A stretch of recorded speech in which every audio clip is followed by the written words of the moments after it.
Alright, we're live. We're live. I did not schedule this live like I said I was going to, because I'm a liar. And I didn't do it any earlier than I normally do it. But today was a rough day, man. It was rough. I might wait till people get on here to tell that story, but it was tough. It was a toughie. Slow temper team. What's up, Phil? How you doing, man? Phil, you would have liked the hike I went on today, bro. You would have loved it. Broke me down, though, bro. I'm not in shape.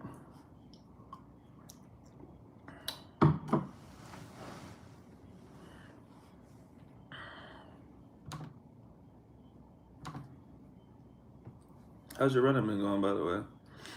Haven't got any updates in a while. I know you didn't quit. Bro, yeah, no, I was exhausted. You probably can see it in my eyes, bro. I'm still tired from this morning, bro. It was something. You know, it's funny because like I watched videos about the hike and I read stuff like on Reddit and whatever. And everyone's like, yeah, that joint's a beast, bro. You need to go early in the morning because you don't want to be doing it when it's hot. And I basically just didn't listen to anything that anyone said, which is stupid, you know? You listened to me? Yeah, I listened to my wife that said, how hard can it really be? She's like, man, they're probably out of shape and unathletic. And I'm like, I don't know, man. This dude on the video looks like he's in good shape. And he's like breathing hard and like getting on all fours to crawl and stuff.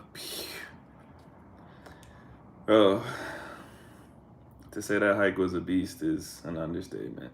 What's crazier is like there was so many old people and just like regular people just gliding, bro, and then coming back down. But it's like a local thing here to do that on Sunday, so they probably do it all the time. But I'm not planning on ever going back up there again. I had 6 flag football games last weekend, and I took this week off, starting back tomorrow. So I'm with 17 weeks to the race. 6 flag football games. What position were you playing in flag football, bro? Same position as when you played in college, or you do something different?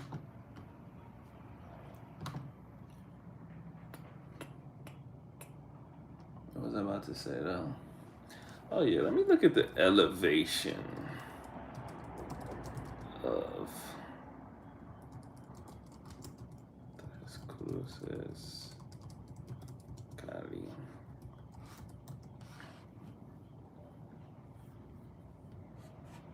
Damn it, I got on Bing again. Always get on Bing. Corner and safety, center, basically all positions except quarterback. You ain't got no arm, bro? You ain't got no accuracy or what?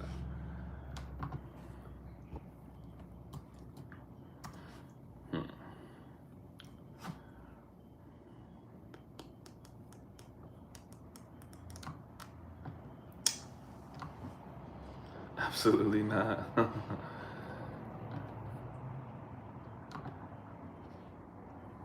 Actually, you were wrong about the elevation. What? I don't know what you read. Google. Nah, you must have read like a quick. What is it saying? It says 4,429 feet. What? That's way higher. That makes a lot of sense, actually. What I need to Google is at what height and elevation do you start like freaking out? How much? Start freaking out. Like your body. How much elevation gains is a lot in hiking?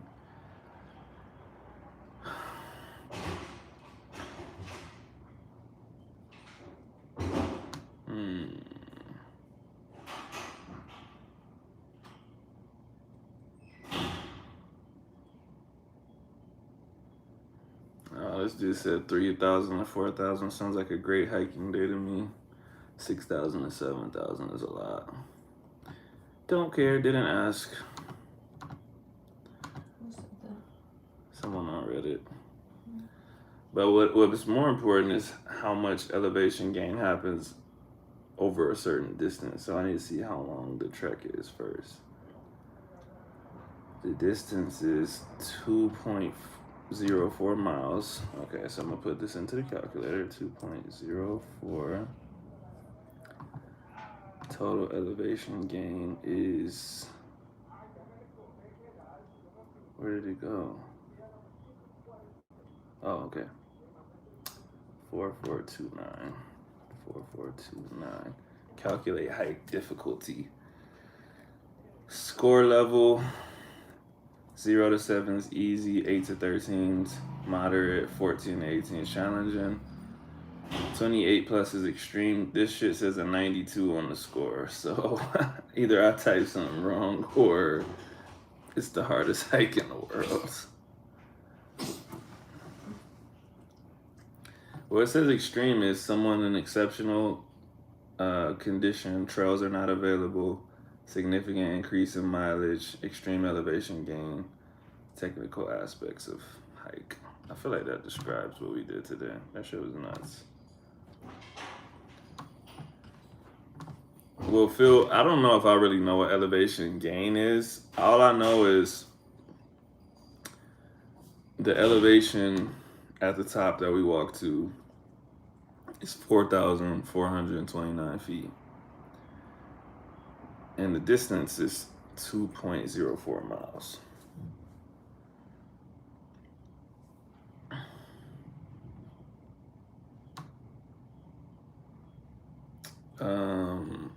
Oh, so you need how much? We need to know what elevation we're at to start is what you're saying. I don't know. I guess I need to Google what was at the start and what was at the finish. Hold on. Let me look at just the average elevation of this city, and then that should be good enough.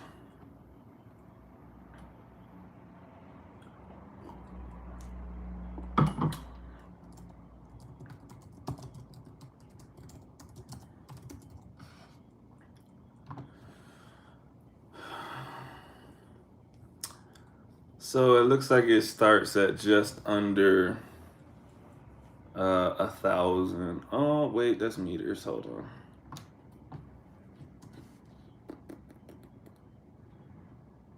Palmyra. I think we're in Palmyra.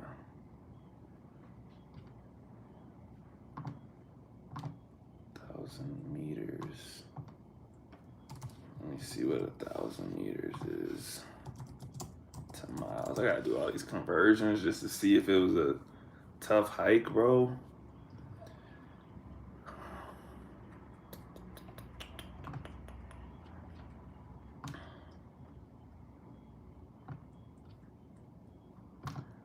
Okay, so basically we started a little under 1,000 meters and we finished at 4,429. So I need to subtract 1,000 from this is what you're really saying. So I'll put in 3,429 over, I mean the score still says 72, something gotta be wrong about that, right? Oh, because it's in feet. Hold on, I gotta do one more conversion. This is about to piss me off, bro.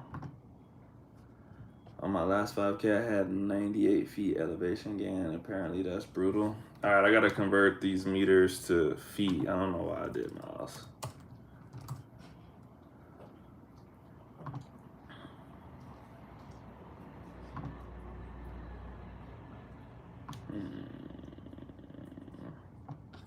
Okay. So we're starting closer to 3,000.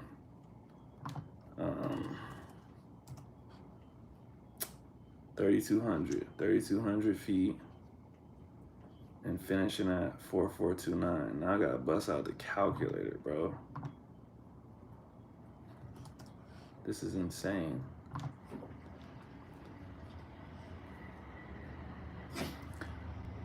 4429 minus 3200. 1,229 is what I should have been typing in. Okay, that brought the score down to 29. So, but it still says it's an extreme hike. So I really did all that for nothing. But it actually makes sense now. What? What? What did you do for nothing? Well, when I first typed everything in, I did the calculations wrong, so it gave us like a 97 score when 28 plus is extreme. But I changed everything and did it right, and then it said 29, but 28 plus is still as high as it gets. So we did a hard hike today? Yeah, it's like considered extreme. We're extreme. There's no way someone could do that hike and they could. There's literally no one that would do that and just be like, "Oh yeah, that was nothing." Like literally anyone that does that hike. No wonder Will was like, "No." Yeah, Phil, you know Will. I tried to get Will to come and do it with us, and he just straight up was just like, "No, like I'm not doing that." Like he said he had done it before, and he was like, "My knees literally won't let me do that." And I'm just like, bro, it's a hike. Who cares, bro? But like when we started doing it, I was like, I 100% understand why he said no. Because if someone asked me to do it now, I would say no. I would be like, no, I'm not doing it. I'm just not. Never gonna do it again. Got the pictures, got the videos, got the experience. I'm good forever now.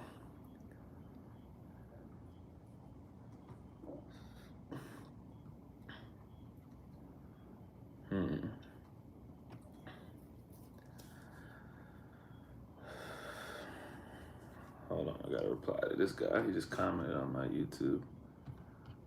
I'm gonna give him Will's Instagram. What is it again, Axel? Will_Torres? Mm-hmm.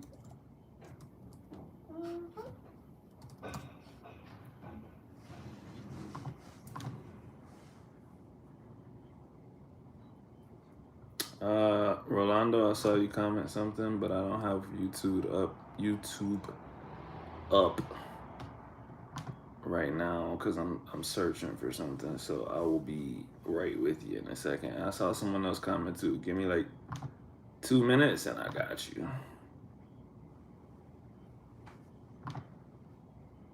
I was saying Will's page can't be loaded.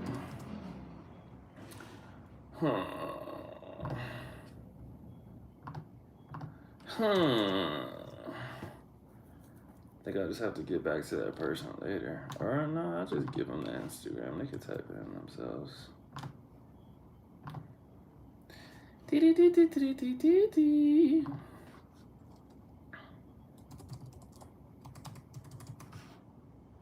Shadow Monarch. If you have Instagram,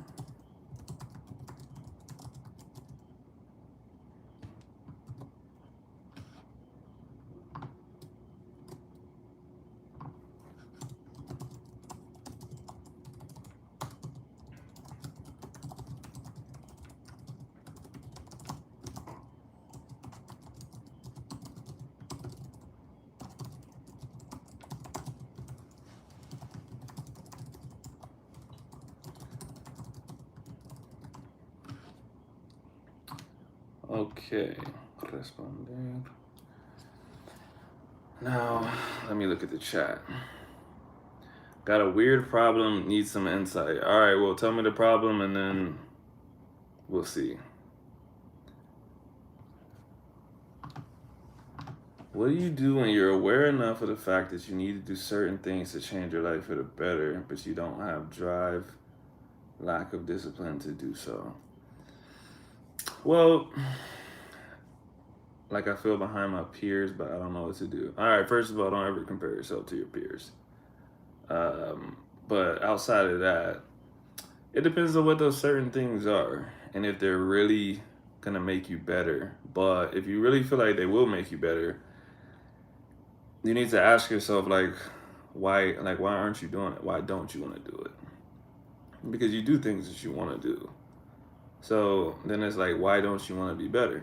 And that sounds like a crazy question, right? That sounds like, I don't know, it kind of sounds like patronizing, but I'm serious. Like, why do you know something's better and you're just deciding like I'm not disciplined enough to do it? You know what I mean? Like, why? If you don't have an answer for that, I have more stuff I can say. I got more stuff I can say.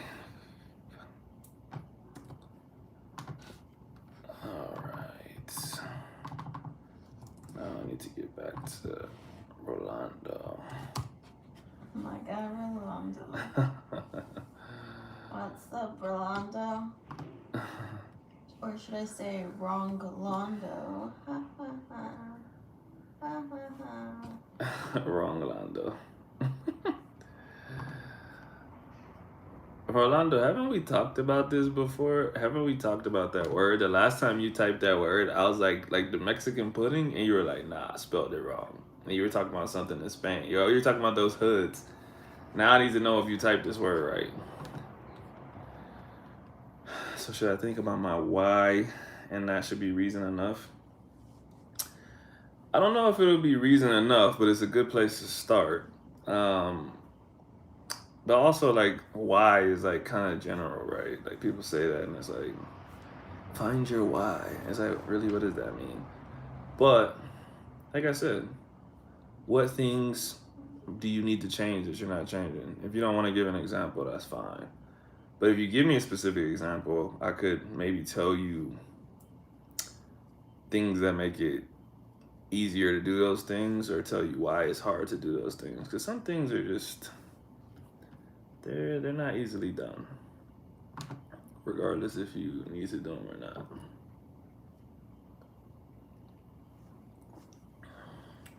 not. Rolando put an axe in the chat. That's for you. That's me. Do, do, do, do, do, do, do, do.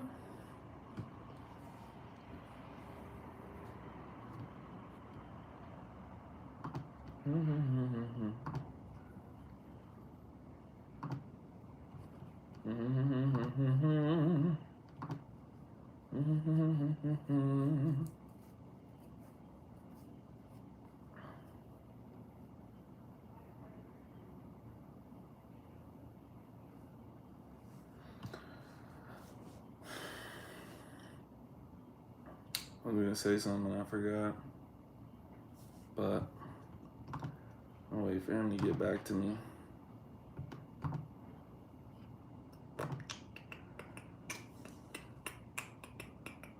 Wow, it says 6 people are in. I wonder who it is. Who could it be? Who's watching me? I like to surf. I like to ski.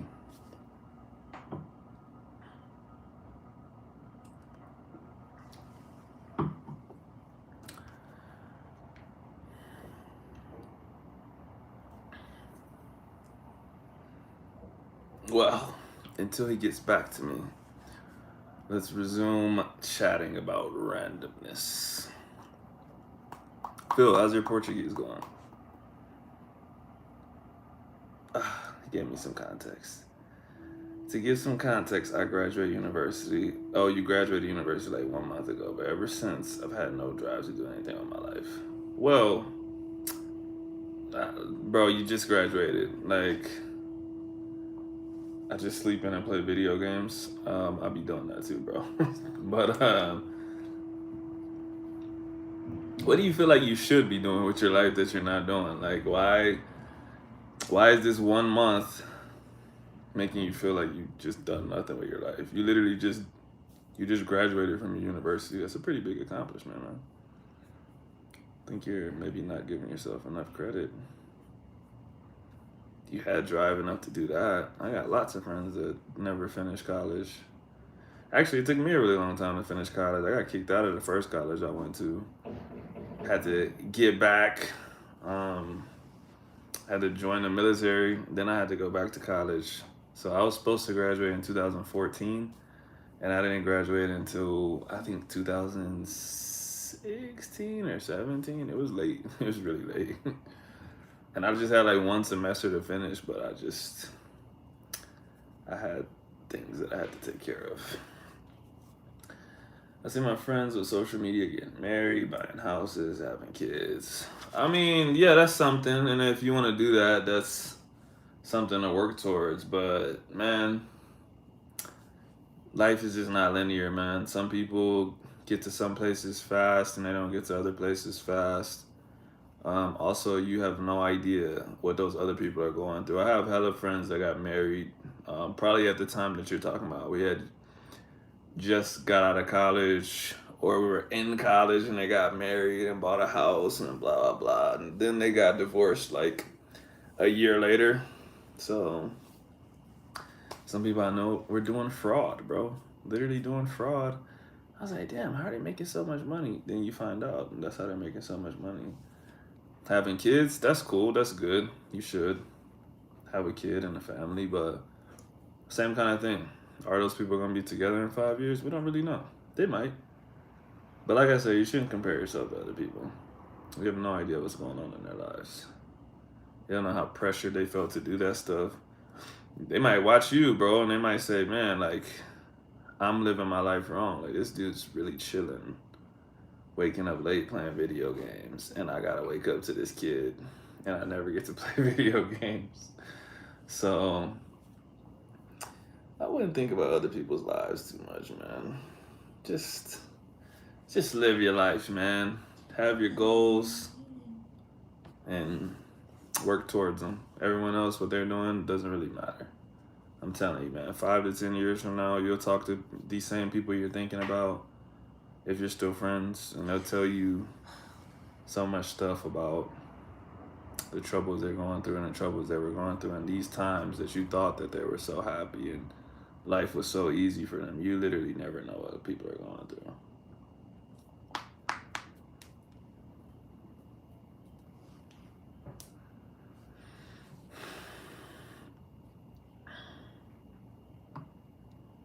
But yeah, Rolando, those wings yesterday, bomb, dog. Actually, I still got some.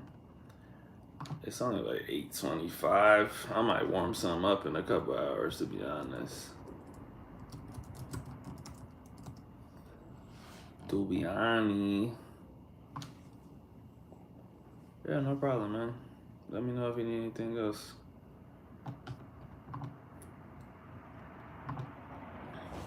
I could talk about this stuff for days, bro. That's what I get on here for.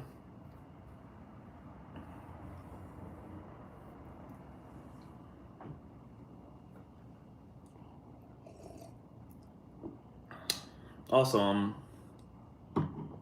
how old am I? I'm 31. So, been there, done that, had all those feelings. Still have those feelings sometimes, but, you know, like I said, it's real easy to compare your life to someone else's, but there's some people that I thought were living the life, bro. And then they told me that I was living the life, and I'm like, what are we watching, bro? How are we watching two different things that we both think the same thing, you know? Grass is always greener on the other side. It's easy to look at like someone's highlights and just be like, man, like that's what I want my life to be like. What's my why? Why do I get up and get out of bed every morning? That's kind of like what I was saying earlier, man. To me, it's not like a mystical one thing. It's a lot of things. You know what I'm saying? Like I got my wife, I got my life, I got my family, I got people that I want to help. Um, and so like ultimately, I always tie that into improving myself. Like whether it's like my Spanish, my fitness, being a better friend, husband, whatever. Like I'm like, the better I do this stuff, for one, obviously, the better person I'm gonna be. But the more I can help someone else too. Like if someone can look at me and say like, oh man, like this guy's fit. This guy, I saw him start here and get here. That could potentially like motivate them to do the same thing. Ultimately, mom's calling me. I just ignored her. Can you tell my mom I'm busy, please? Oh, you just say Tell her I'm making a. Tell her I'm. Nah, don't lie. But tell her On I'm in YouTube the middle video. of something. Tell her I can't pick up the phone right now. Can't just say you're making a YouTube video. You can. She probably just gonna call again. She gonna not care about YouTube. Yeah. Ultimately, I want to make an impact on the people that I interact with, like in whatever way that is, and I don't know what that impact is gonna be. You know what I mean? So that's why I improve myself in every way. I say you're just gonna call her back. Yeah, that means I'm not gonna call her back. She would know that though. But yeah, tell her I'll call her tomorrow. Actually, yeah, I just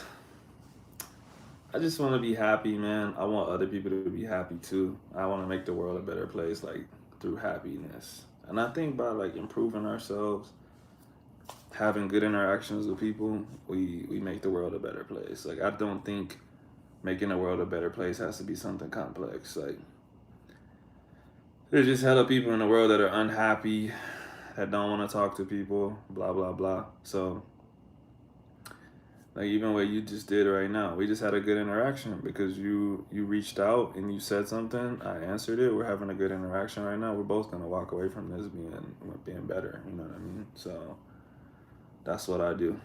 I get on here and I do stuff like this because I know I'm gonna run into somebody like you. I work on my Spanish because I know I'm gonna run into somebody that I'm gonna talk to, and I'm gonna blah blah blah. I stay fit because I'm gonna run into somebody in the gym. I'm gonna run into somebody at a competition. Um, Fitness brought me to Spanish. Spanish brought me here. This will take me somewhere else. Or this took me to you. That'll take me to somewhere else. Blah blah blah.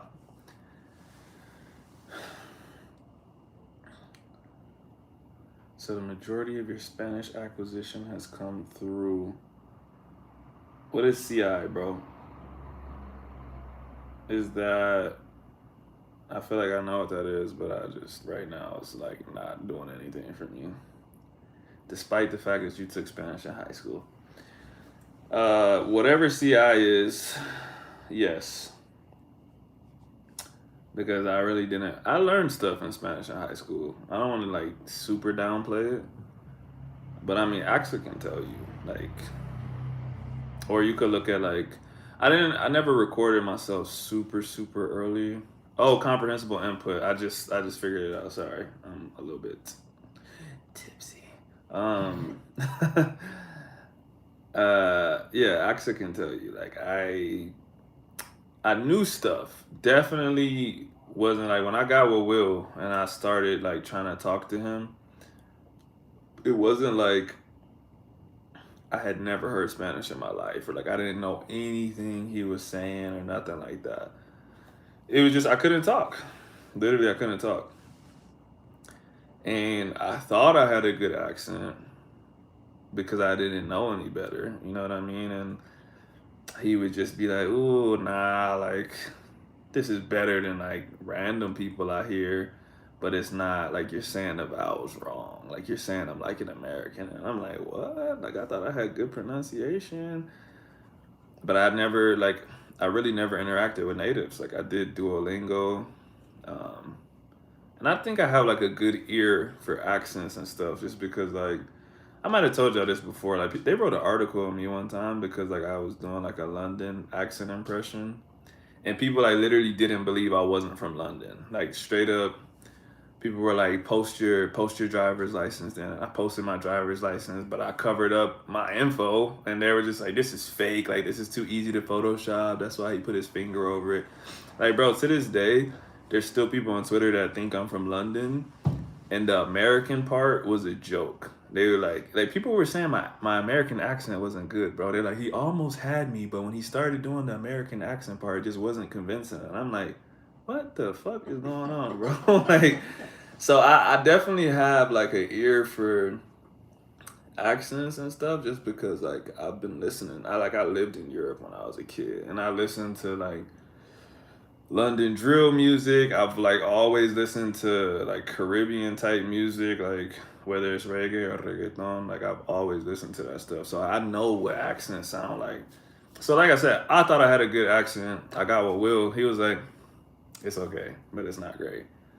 So when I got with him, we started working. I didn't know the past tense. I still remember like specific stuff that I learned, and I'm like, is that what that is? Like, I remember we were watching this Nicky Jam thing on Netflix, and I kept seeing like HE, and I was like, what is HE? Like, why do they keep putting that shit? Like, and it made no sense to me. And Will, like, one day he was like, all right, we're gonna start working on conjugating our bed, and then he was like, and I'm like, I'm like, oh, is that what that is, bro? Like, I thought they were like trying to say he, bro. I was all kinds of confused, bro. Let's post the article. All right, hold on, let me find it. It's so old now, bro. Like, I don't even know. Meet the man. What was the title? Meet the man behind the best London accent of all time.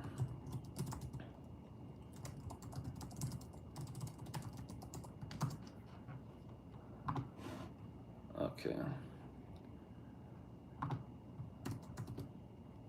Oh, it's from 2015. I mean, that's almost 10 years old. That's pretty old, to be honest. All right, I just posted it. There you go. But yeah, man, like I don't know if y'all know who Stormzy is, but like whenever I was doing the impression, I said his name, and everyone was tagging him. They're like, Stormzy, this dude's not British. And even Stormzy commented, he was like, yo, that's the sickest impression I ever heard. Like, I really thought it was a British dude. But yeah, anyways, that's besides the point. It's funny because in that video, I was literally like, yo, I'm never going to do a British accent again, so don't ask me. This is the last time.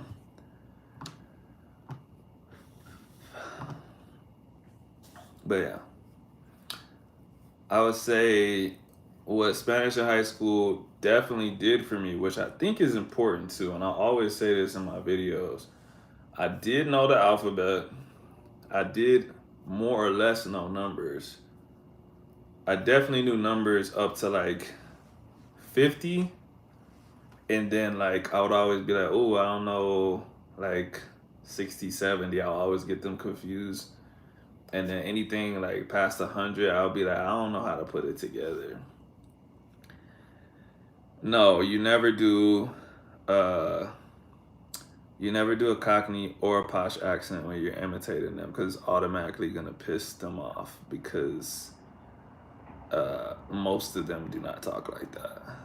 If that's like, I don't even really have a good example, but that's a small subsection of them, and it's the only thing that's on TV.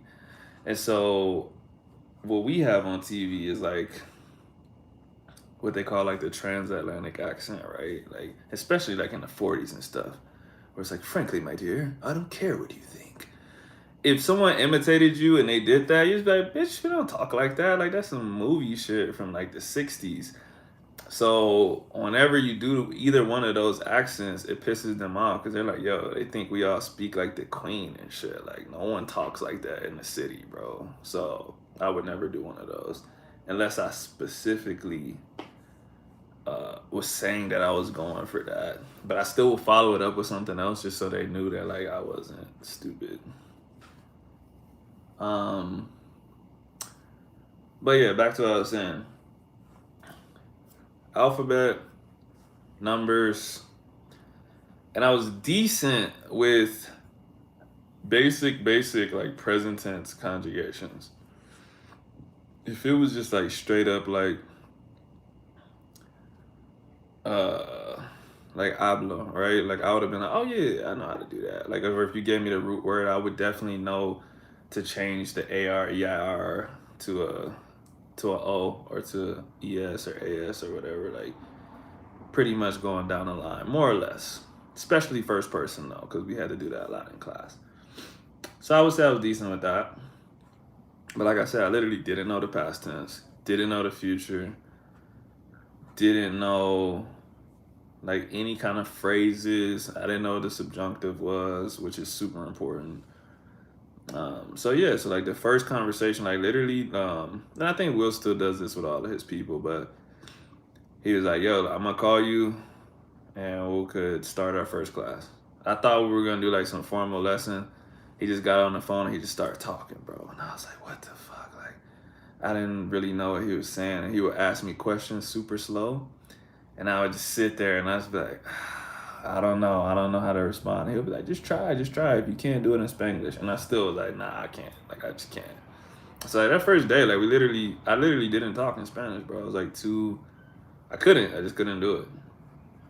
And that's when I was like, damn, like I really thought I was a lot better than I was.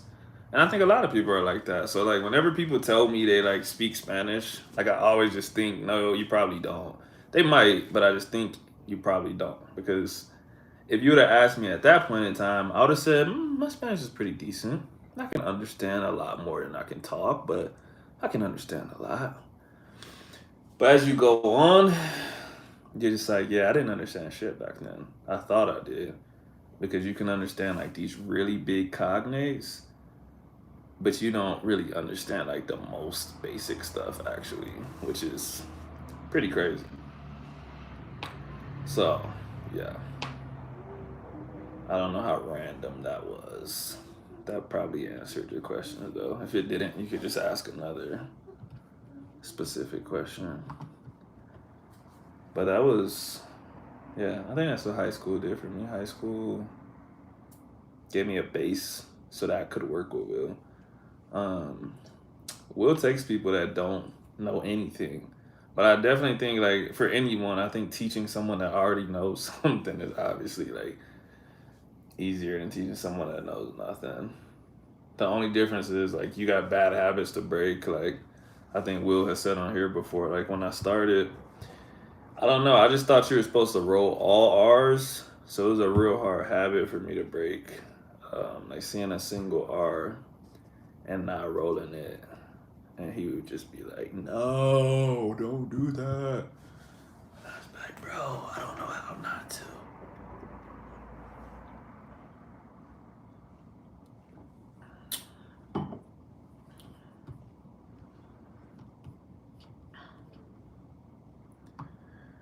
Phew. That was a lot of talking.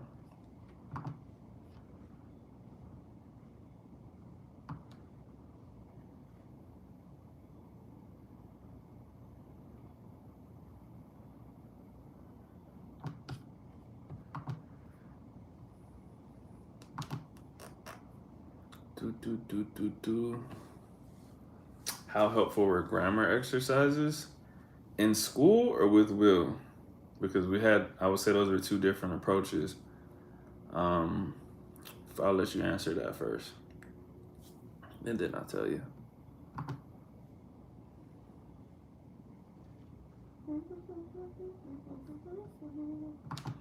Do do do do do do do do do do do do do.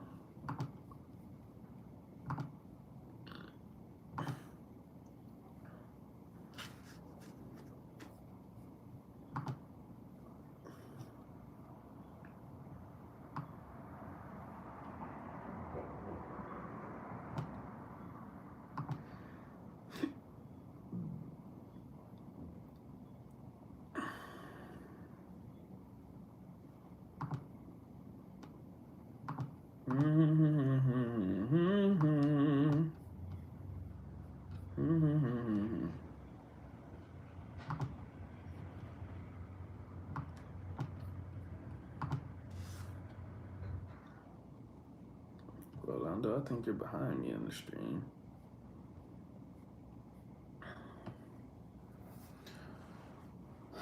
I will wait for you to answer that.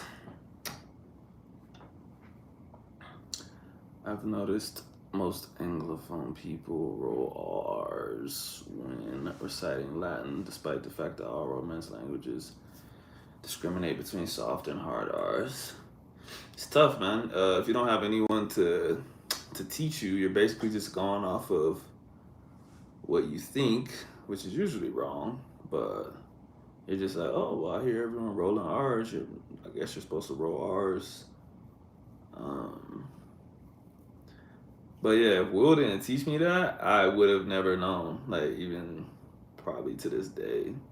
And then, there's also some words. I don't know the exact rule in my head, but there's some words where the single R still gets rolled in the middle just because of maybe if it follows a vowel.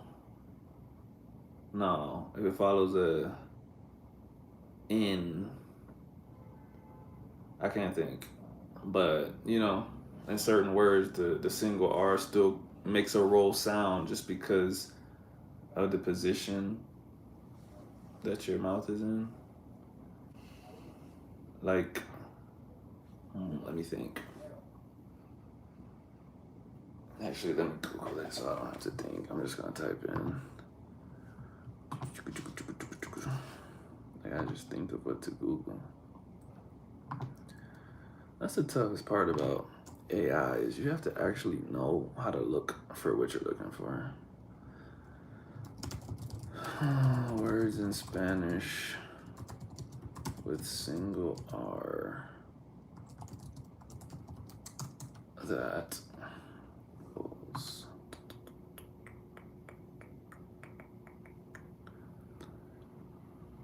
Okay, I'll answer that grammar exercise question in a second.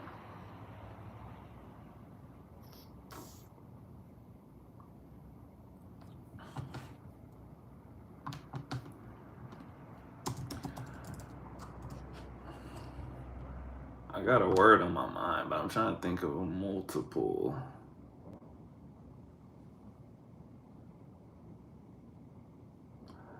Bum, bum, bum, bum, bum, bum, bum, bum, bum, bum.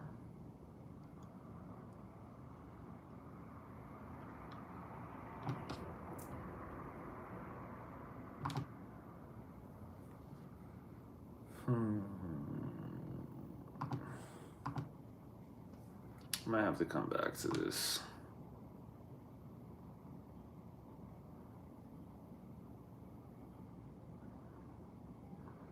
Oh, it is.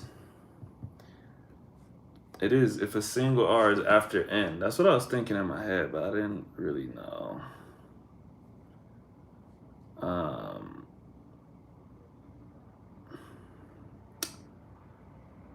Yeah.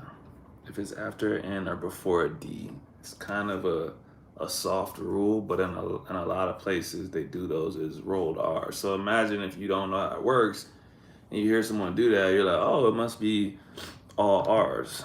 Because someone will say like sonreír, but they won't say like sonre. Again, it's even hard because it's after an N. Like I said, just the position of your mouth. I don't even know if I could do a single R after an N. Okay, grammar exercises with either school or will. School was just like typical, whatever you probably think. It was like we learned a topic and we fill out sentences. The problem is the difference between that and what Will does and what happens in real life is that it's just not it's not that robotic. It's good because it puts the information in your brain, but you're not actually practicing it in the wild. You know what I mean? So let's just say like let's use haber, right? Haber, the conjugated form, like we'll say he escuchado, right? I learned how to do that and then I never say it. So then I'm like, when I'm in a conversation, I'm like, oh, how do I say I have heard? And then I'm like, oh, it's like, eh. And then you end up not saying anything because you're thinking so hard. Whereas like will would be more of, this is how you conjugate it, and then I want you to like tell me some stuff that you've heard today. And so I'll have to like think of the stuff that I have heard today, like, oh, escucha, okay, blah blah blah, and then it would start clicking because I'm actually thinking of real things that I've heard today, right? And so then it becomes more automatic, which is like the same thing in real life. Like once you say something once, twice, three times, it just becomes more automatic. You're like just thinking of the previous conversation you had, like, oh yeah, when I told them I heard about this, this is how I said it. Or you hear someone tell you something and they say, "Oh, I heard that you blah blah blah," and I'm like, "Oh, is that how you say I've heard?" And then you just kind of take their sentence and run with it in your next conversation. But that's why you need to talk to people, because you hear more natural ways of saying things versus like grammar exercises where it's like super, you know, like we talked about earlier, in earlier lives. You're probably never gonna see cistes in a book, probably, but you'll hear a lot of people say that in real life. Doesn't mean it's correct, but you won't be caught off guard if you have real conversations. And if you say it, no one's gonna bat an eye because so many people say it. You know what I mean? So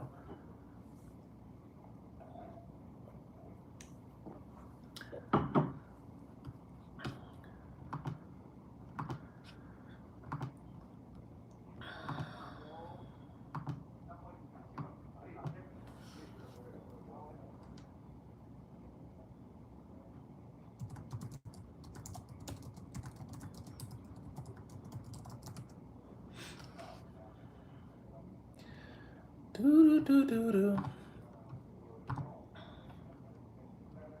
Vistas, auristas, comistas. You wanna know another one that native speakers do a lot? This is kind of specific, but it's kind of specific to. I mainly hear this with like street rappers, and obviously like rappers are a little uneducated in that sense. But when they're saying like there were people, cars, things, whatever, they say habían instead of just saying había. And I'm like, why are you doing that? But yeah.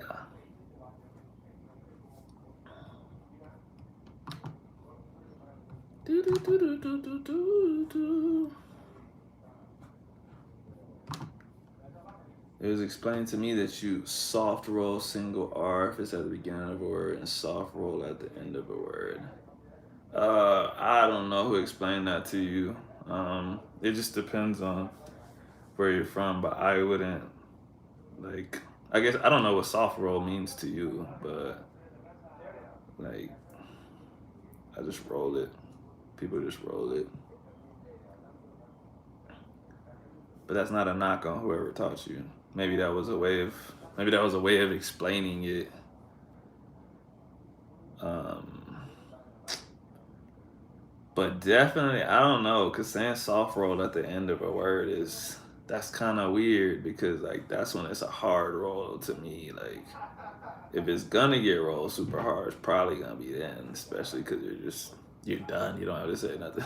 You don't have to say nothing else afterwards. But like I said, I don't know what soft and hard roll means to you. Since when do I live in Colombia? Since this week.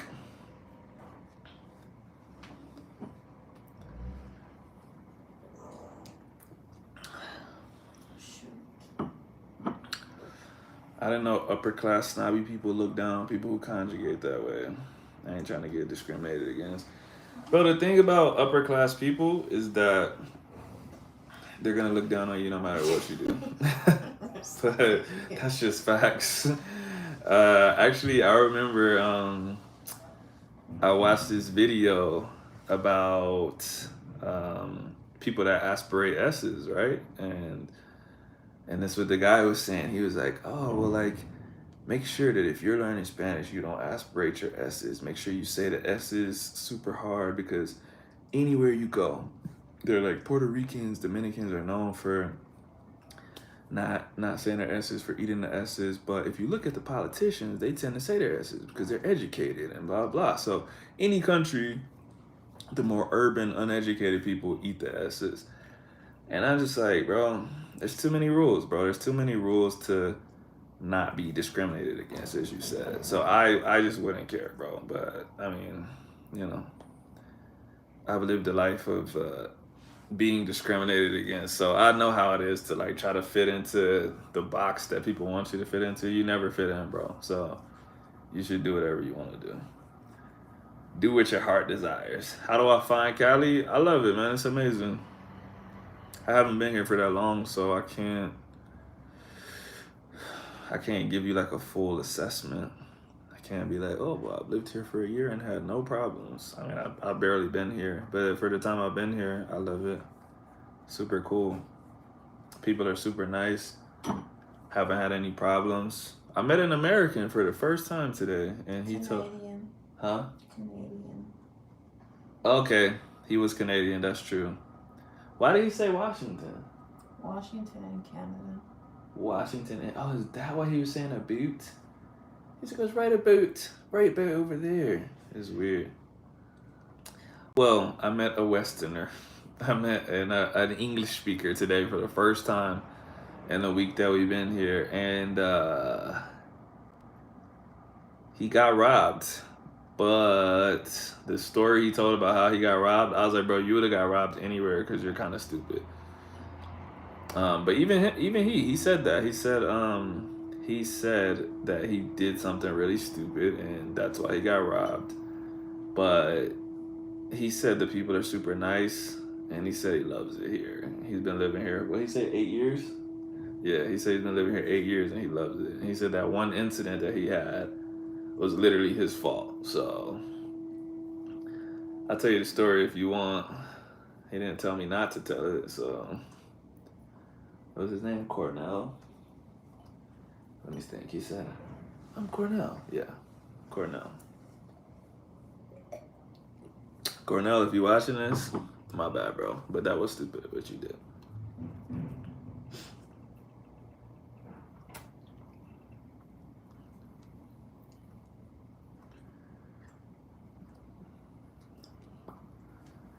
Yeah, I just thought about this. Sir_him. You just popped out of nowhere, bro. Where'd you come from?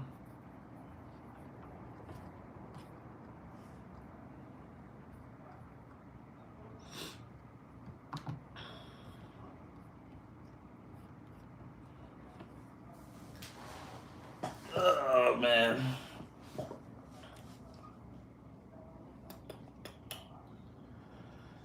No, it's papaya. Yeah, exactly. Yeah, I know what it means. The guy that taught me Spanish is from here. That's why I came here too. So I am very, as we say, tapped in into Colombian culture. So, but yeah, like I said, that guy.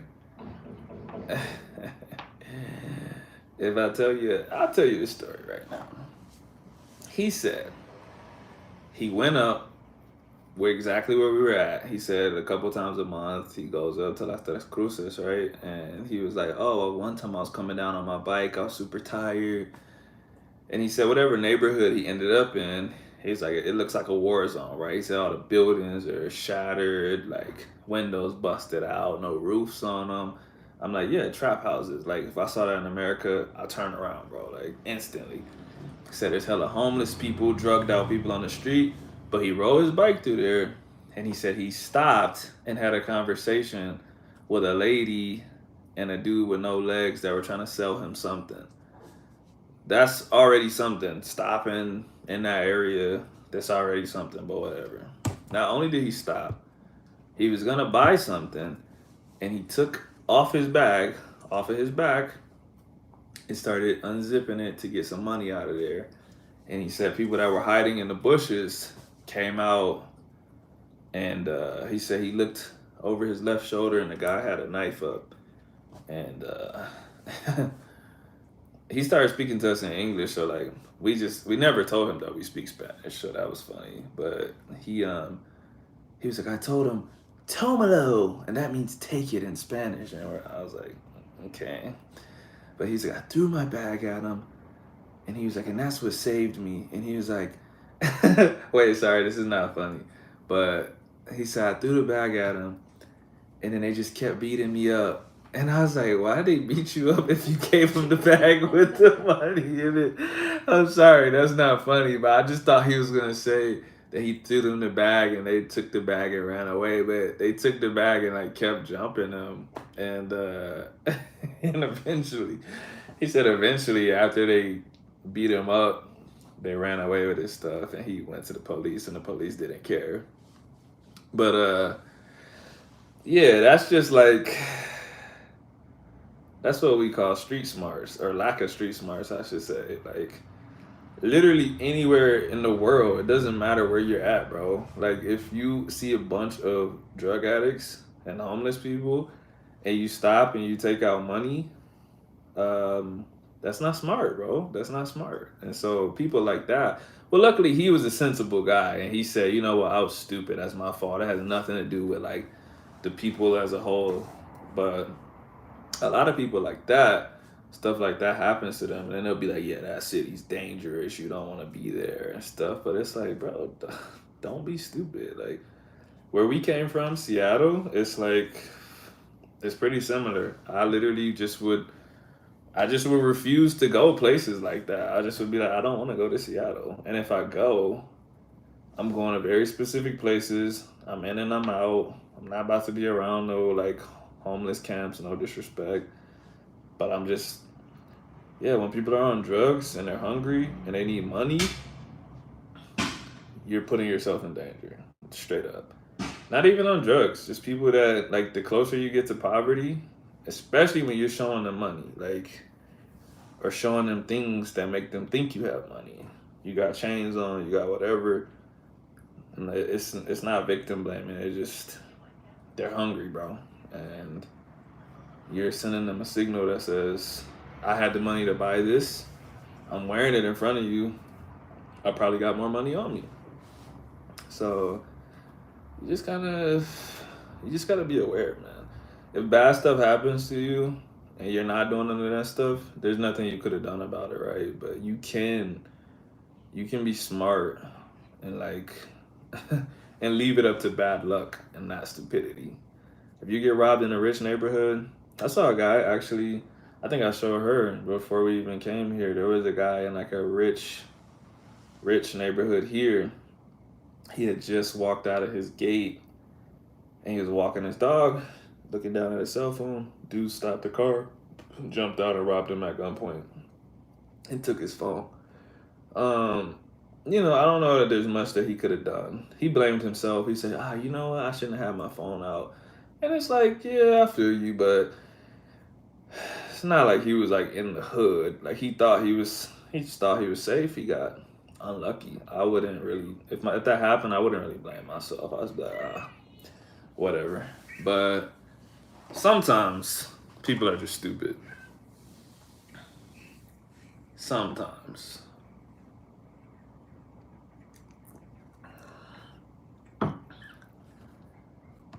But Juan, where are you from?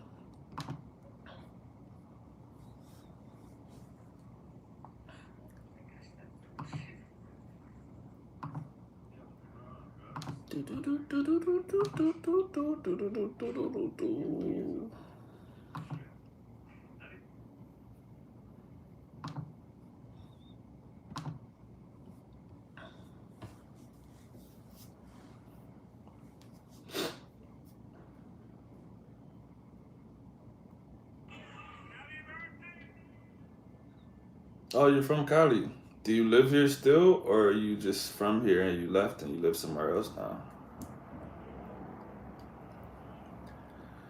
From what I understand, most robberies happen in rich neighborhoods because they're the ones with money to rob. Can't rob a broke person. Yeah, for sure. Um, it kind of just, it kind of depends on where you're at. But I would say violent crimes usually happen within poor places because it's usually like territory stuff with drugs, beef, whatever. Um, I don't know that most robberies happen in rich neighborhoods, but I'll say you're more likely to get robbed in a rich neighborhood because you probably wouldn't be in the poor neighborhood, like I said, unless you're stupid, right? So it's a little complex, and it's the same thing with like the statistics, right? Like for instance, let's just say there's a statistic for robberies against tourists. That statistic is gonna pop up in rich neighborhoods because as a tourist, you probably aren't in the hood. So, you know, like I just said, like if you're from somewhere, the police don't do shit. Like, bro, if I get robbed, like I'm not gonna go to the police. like probably wherever I'm at because I just know they're not going to help. So is it going to get reported? Is it going to accurately reflect in the statistics? Probably not. So yeah, it's always probably going to show more robberies happen to tourists and wealthy people in wealthy areas because they're in wealthy areas. But yeah, also if you want to get money, you got to try to get someone that has money. For sure. Definitely can't rob a broke person. Well, you can rob them, you ain't gonna get much. Might not be worth your time. Amir Carter, what made you choose Cali over other cities? The dude that taught me Spanish a long time ago is from here. We dance salsa. This is the salsa capital of the world. And one small factor is that there's a lot of black people here. I like that. I am an Olympic weightlifter. The dude that taught me Spanish was an Olympic weightlifter, like multi-time Pan American champion. And so I want to train weightlifting here too. And I just don't. I'm not really into like tourist places, man. Like everyone I know that's ever been to Colombia is like, oh, you gotta go to Medellin, you gotta go to Bogota, like. And I'm like, I don't want to go somewhere where like every American in the world goes because it feels like you're in the exact same place. Like when we go to Puerto Rico, if you're in San Juan, bro, everyone's speaking English. And there's some places that are so white, and it's not the fact that they're white. They're white, they're speaking English, and they're like it's the culture of where we're from. And it's like I like stuff is expensive. I'm like we could have stayed in Seattle. You know what I'm saying? Um, So yeah, if I go somewhere, I want to be in the culture. I don't want to be around a bunch of other Americans. If I meet some Americans, if we kick it, that's cool.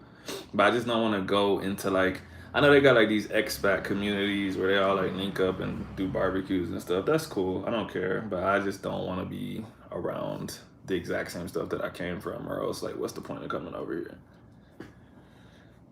Robbing someone without money is called practice. I like the low key spots. Yeah, it's cool out here. Oh, Juan, you said you're still living here. That's cool, man. Um, yeah, I like it out here. Like I said, I've only met that guy today was the only person I met that really. I think it's the only person we spoke English to since we've been here. To be honest, so there's some people here that can speak English, but it's not like a place where like there's a lot of English going on. Juan, you really have you got good English. I don't know how old you are and how much English you've studied, but it's pretty solid. I've improved. Appreciate it, bro. Medellin is good outside, blah, blah, blah, blah, list. I really don't know anything about Medellin, like nothing, bro. I've watched a handful of videos, but I don't know, man. Like I don't know. There's nothing I've ever watched that made me think like, oh, I gotta get out there. Like it just looks cool. Cali hasn't been so anglicized. In my opinion, no. I've only been here for a little bit, but there ain't there ain't much. Like I said, there ain't much English or American culture here. I will say, like the wing spot we got yesterday, Mr. Wings. That's an American thing, and there's some American food here that I think, like Burger King. I think I saw McDonald's, but it's not like you're walking in a spot and you got so many things that remind you of America. It's not at all. In my opinion. Maybe I see things differently, I don't know.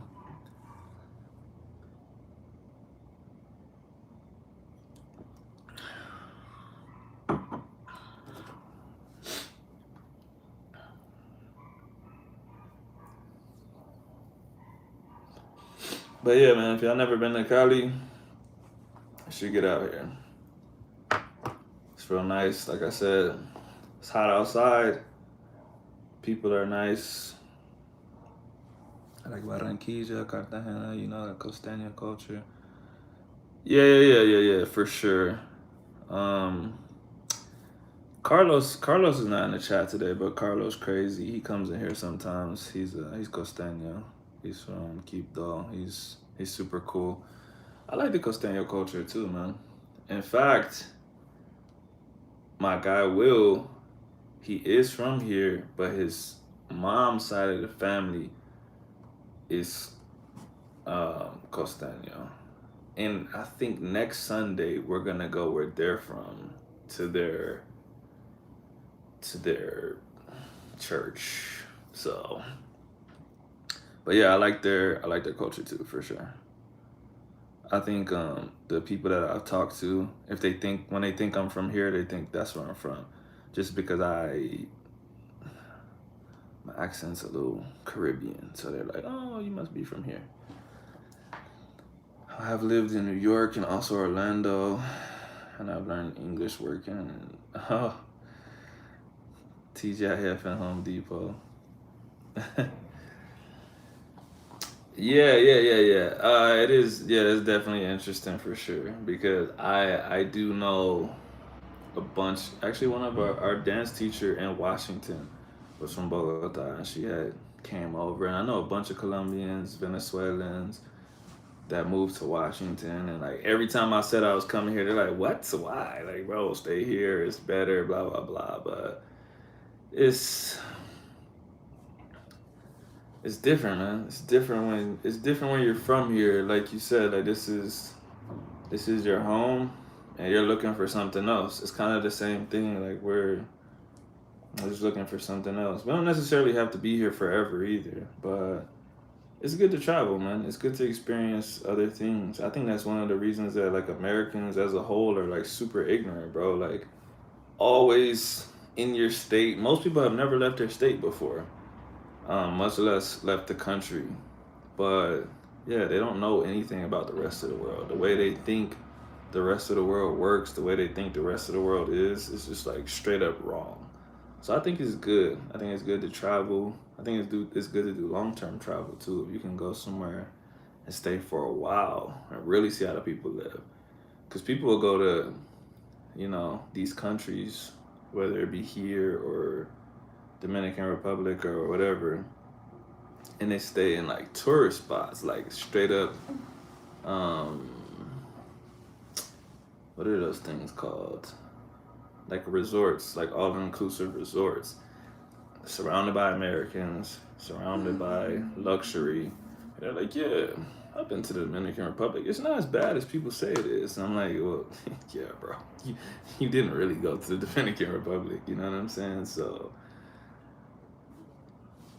that's the best way to learn. Yeah, facts. If you can get a job with speakers of a different language or a spouse, that's probably the best two ways to learn. Just immersing yourself. Yeah, right. As Americans think we're the center of the universe. We're blind to the world around us, like you said. Yeah, facts, man. I've just heard Americans say like the dumbest shit ever, bro. And I'm like, do you really think that? Like, yeah. Like I said, not even necessarily about other countries. Just sometimes the things like when I was in New York, the things people said about the South, I'm like, bro, what? Have you ever been to the South before, bro? Like, why do you think that's a real thing? This shit all are weird. It's not even just that. Like, I've probably told this story before, but my roommate in college, he was from Alabama. He had never talked to a black person before in his entire life, bro. And we didn't talk to each other for like the first like 4 to 6 weeks. And like, he just would like hear me speaking to my parents on the phone, see me playing the game. And like one day he asked me could he play the game. I'm like, sure, bro, whatever, get on.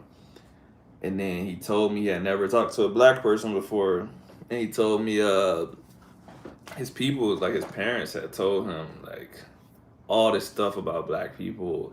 I'm not even gonna say what it was, but he had like two black people in his whole high school, and he said nobody talked to them. They just sat at the lunch table with each other because their parents would tell them the same stuff. And so him just like seeing me talk to my parents, he was like, man, my dad told me that like black people didn't have dads. And I was just like, Like, I don't know what to say back to that. And he's like, but I hear you talk to your dad all the time. And I was just like, yeah, bro, I have a dad. Like, what are you talking about? But yeah, man, that's just what happens. Like, you live in a small town. Don't even have to be a small town. You just live somewhere. You never go outside of that. People tell you like, oh, everyone in New York does this. Everyone in Florida does this. You don't want to go there because blah blah blah. Smells bad. Huh? Everyone in the south smells. Anyways, talk to the hand. Yeehaw. But yeah, that's America for you. Americans can't point out shit on a map.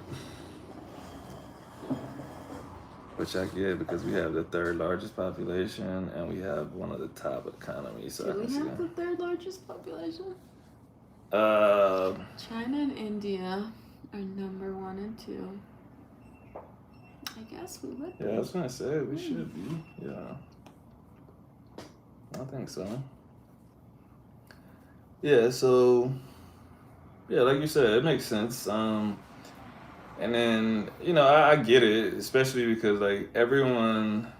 Well, I should say a lot of people are trying to come to the United States, right? So then that makes people in the United States feel like, why should I go somewhere else? Because everyone wants to come here. Yeah, it's like 300 million, but it's probably like 400 million. We got so many people in the United States that either don't want to be counted in the census or can't be counted in the census. I remember we used to avoid the census, man. We should be like, man, what the motherfuckers knowing about us, bro? That sounds like the South. I'm just saying, like, conspiracy theorists. nah, it's not even that. It's just like some dude walking up, just like, hey, so you got 6 kids, huh? And how much money do you guys make? We're like, bro, get the fuck out of here. We don't know you, bro. It's used for grants and government funding. Yeah, like you said, it's the South. They don't care about the government. So they're like, yeah, we want the government. Get out of our business. Exactly. Exactly. So, but yeah. This guy, Juan, he said he lives here. He's from here. Juan. Hola, Juan. You're so stupid. Yeah, no, the USA is huge. Yo, so I don't think you were in here earlier, but I was just talking about how like they had wrote this article about me for doing like a London accent. They said, and then I have like basically most of my followers on any social media, they're from the UK because of that. That's how I have like such a big following. And so anytime someone from the UK that follows me is in the States, they're like, yo, I'm gonna be in Florida this weekend. You should come through. And I'm like, bro, like go on Google Maps and type in how far is Washington from Florida, because like Texas itself is like 2.5 times the size of the UK. So they can't imagine like how big the United States is. And like, they can take like flights in the UK or even like flights from the UK to another place in Europe for like $80 or some shit. I'm making it up, but I'm like, bro, just for me to get to Florida, it's like $400, $500, bro. It's not a cheap flight. Like, it's far.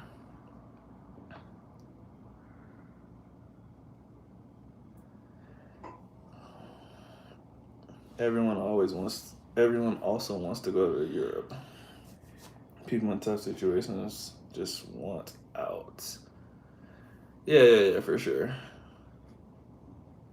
I love that about Europe when you can go from country to country in 30 minutes. Yeah, facts. When I lived over there, we just get on a train, go to Paris, Barcelona, whatever. It's definitely different. But yeah, like I said, they don't really understand that, man, until they go to the States. Like, you could look at a map, but it just doesn't do it justice, man. The United States is huge. You could be driving in Florida, driving in Texas, 8, 10, 15 hours and still be in the same state. Whereas, like, you probably could, I don't know this for a fact, but you probably could drive the whole UK in 3 or 4 hours, I'm guessing.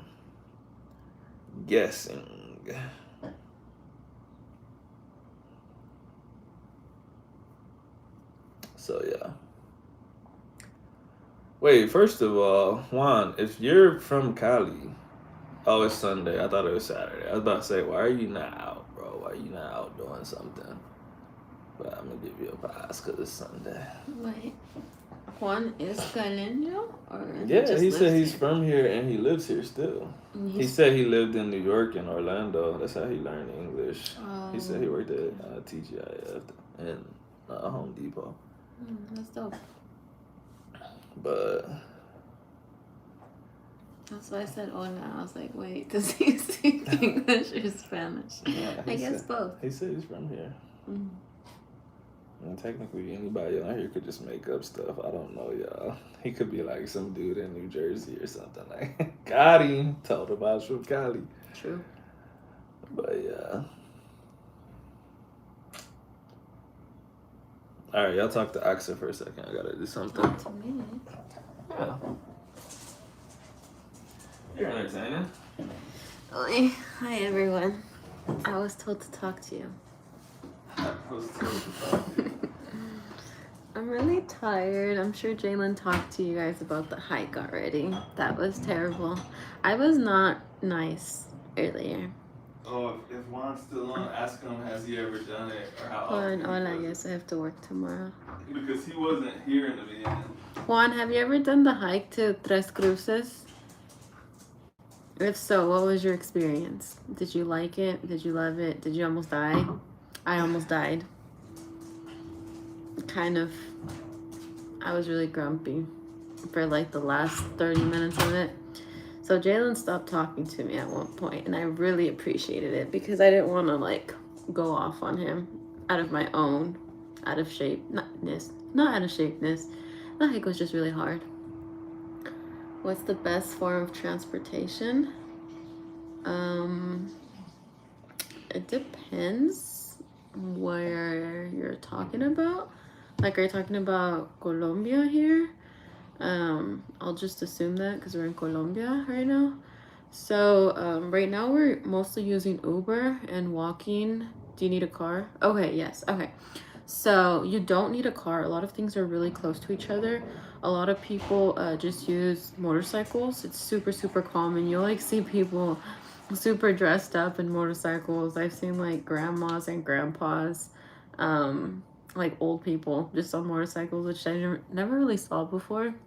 And so, yeah, there's a law in Colombia too where like two men aren't allowed on a motorcycle because when two men are together, there's just been so many robberies, crimes that happen usually when two men are on a motorcycle together. So that's a thing too.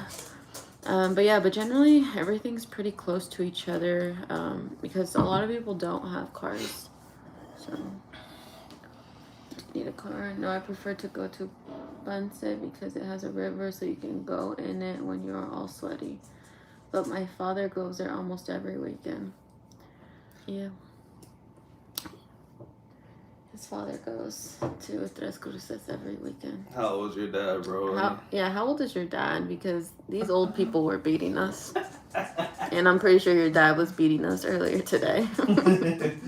He's like these weak ass younger people. Mm-hmm. Yeah, that hike beat us up, man. It was bad. Once I learned about the elevation, I definitely felt a lot better about myself.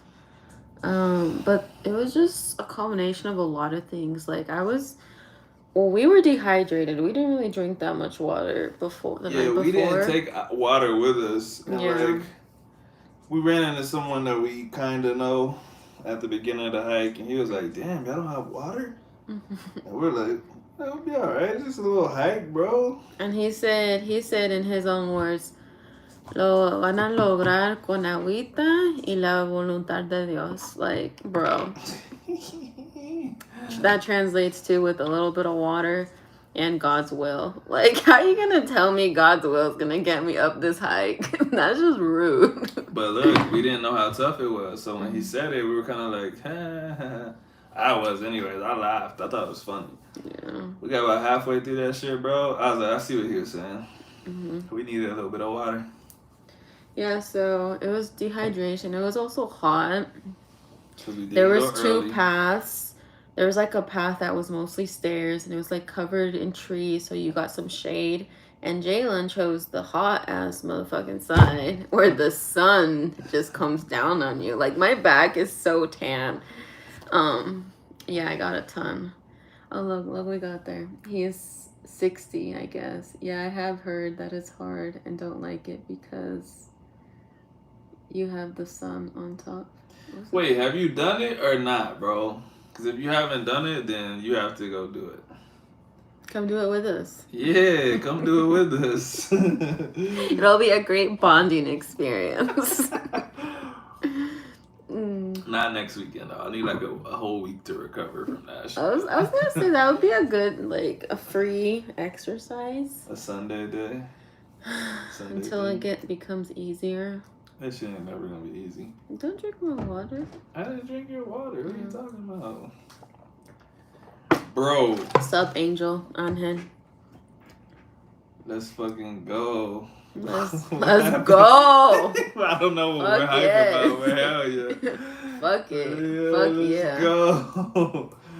Where are we let's fucking going about? Up the hike. How y'all doing today? Man, that was a little drop off. that was a let's fucking go. How are y'all? Yeah, we're doing alright. We're doing good, man. We're just talking about this hike we did today. I posted a video about it. Yeah. Shit almost killed us, bro. Mm-hmm. How you doing though, bro? I used to program for him a long time ago. Angel? Uh-huh. I don't know how long it's been. How long has it been since I made you workouts, bro? Probably like 2 years or some shit. You find any good barbers yet? Oh yeah. Bro, I'm not even gonna lie, bro. That's yeah, a dope las tres story. cruces, yeah. I'm not even gonna lie, bro. The barber that I have, it might be the coldest barber I ever been to. I got lucky. So Will, the dude that taught me Spanish, his cousin is a rapper who happens to be a part-time barber. And when I say part-time, I mean he's not going to the shop unless you ask him to do a haircut. We literally, bro, we woke up, he told me he had to work and stuff, so he's like, yo, let's go at 9 or 10 o'clock so you can do that and I can go back to work and finish school. And we show up at the barber shop, that shit's closed, bro. And he's like, oh, he's not here. And then he called him, he's like, where you at? He's like, oh, you want me to come in? Like, all right, I'll be there in like an hour. He was sleeping. Yeah, he had partied. Yeah. So, anyways, got the cut. And I'm like, yo, this shit's fire. It was so fire, she said it was fire. You know what I'm saying? Yeah, the cut, yeah. Yeah, so he's the guy, bro. And he be making his own music. And Jalen used to listen to his music back in the U.S., but he didn't know it was Will's cousin. So it's no, I did know it was Will's cousin. Oh, you did know? Oh, yeah, okay. Yeah, but I was listening. So Will was like, oh, yeah, like, so I don't know. Yeah, probably none of y'all are into weightlifting, but there's a weightlifter named Jason Lopez who's really, really good. And he had posted his cousin one time, which is the barber. Will's cousins with Jason Lopez and the barber. They're all three cousins. And I was like, yo, this is fire. Like, he's really good. And then, like, it's been like 3 or 4 years since then. So now he, like, has, like, a manager and a label and stuff like that. But, did he do face cleanings as well? Any extra services? No, he didn't do, like, the towel like my Puerto Rican barber. But I also, like, didn't ask for that. But it was, like, let me see. Charge me. It was, like, $5. Yeah, it was, like, a little less than $5 for the cut. In US dollars. Which is insane. Yeah. 3 years now. Turns out sleeping on a bed fixed my back issues. House was crowded, so couldn't sleep on anything but a bed. What were you? Oh, okay. I was like... Damn. I'm happy that you have a bed now, bro. Because I would be a crybaby if I slept on anything but a bed. Yeah, it is crazy, bro. It is crazy, honestly. Like, when he told... Because I got the cut, and I was just prepared to pay whatever. I didn't ask before. And he told me, and I was, like, doing the math in my head. I'm like, bro, that shit's, like, $4, $5. And, yeah. I mean, well, back home, Jalen would pay, like, $75. Yeah, see, you say you pay, like, $45, dude. My barber, he's Puerto Rican, and he cuts all of the Mariners players. And any Puerto Rican and Dominican player that goes to Seattle for a game, he cuts their hair. So if you go on his page, whatever baseball player you could think of from PR or DR, he's cut their hair and made a video with him. Like, he's super cool with them. Like, he will shut down his shop for the day and be like, "Oh, I gotta go cut the players." Like, cause they pay him like a stack, bro. They'll be like, "Here, take $1,000, come cut my hair."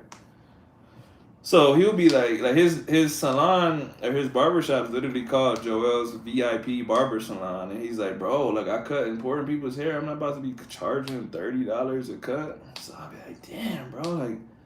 I would be like skipping haircuts and shit. I'm like, bro, I'm not about to be paying $75 every week. That shit is insane, bro. So yeah, going from 75 to 5 is kind of a big deal. Juan, I don't think we ever responded, but bro, yeah, if you want to go out there, I don't know where that's at. I don't know how far it is, but we'll do it, bro. Like, we literally have no friends out here besides Will. So, and I mean, I guess it's not that much different in the United States, but Because you don't have no friends. yeah, I was. No, I mean it's true.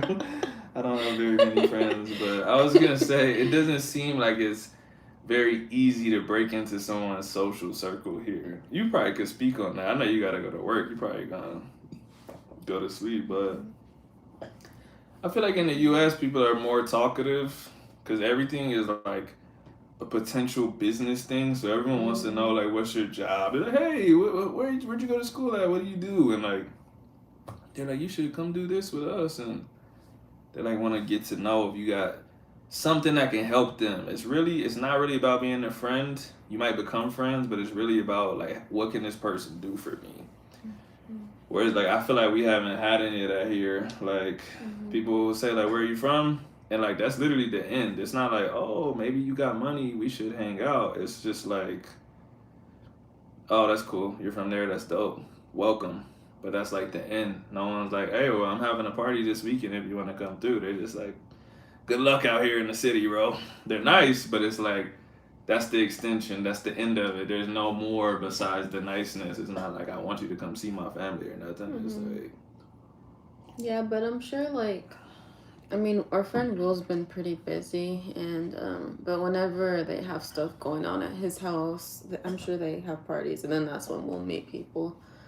But but that'll just still be his family. So yeah, you're right. But then we can branch off.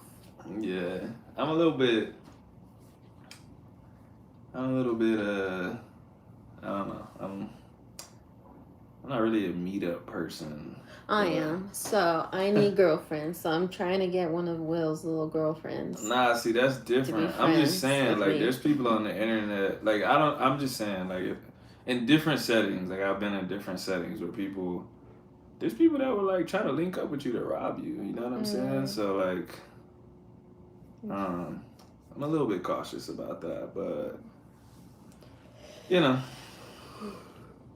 I'll take my precautions. Just know, Juan, if you try to link up with us to rob us, we're gonna jump you, dog. Like, don't do it. We gonna throw you in that river, bro. So don't do it. I hope you're really trying to have fun. Well, I do personal training here. I do personal training online, bro. I don't know how well you know me, but yeah, that's like what I do. So I was a strength and conditioning coach in person too.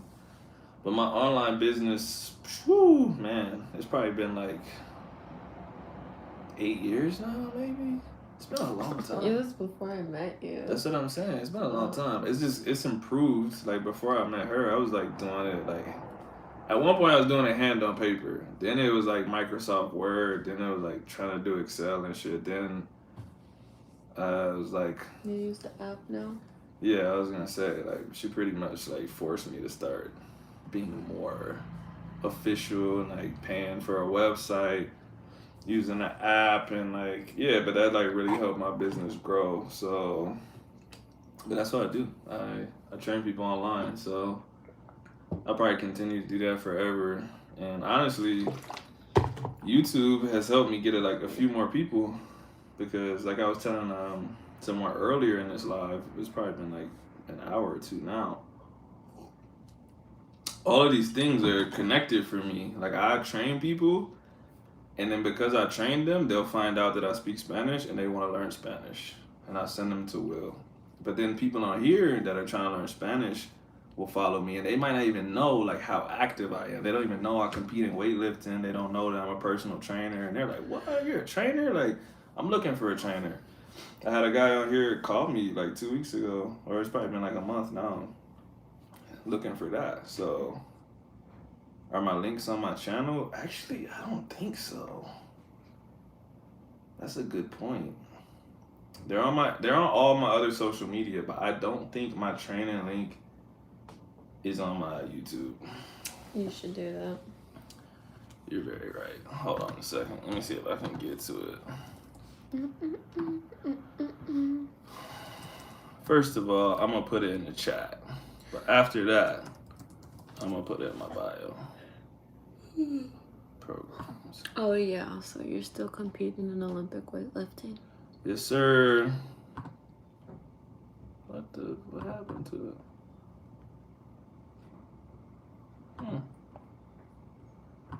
Just disappeared.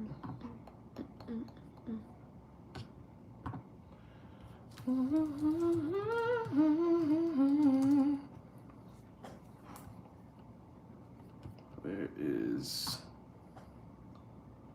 programs? Wow, he's jacked. You were hella skinny then. I know. I'm about to be back there if we keep walking. Honestly. You guys But are also- not walking. I can't handle this. I've never walked this much in my life. My American ass would drive a block if I had to. Yeah, we've been walking. But I will say, y'all can go on that link if you want to look at my prices. But the only thing I will say is that if you follow me on a different social media, if you message me, I will bring down the price. I'm not gonna tell you what I bring it down to, but if you pay me directly, PayPal, Venmo, Cash App, whatever, I'll bring down the price because I won't have to pay like all the service fees and stuff. So,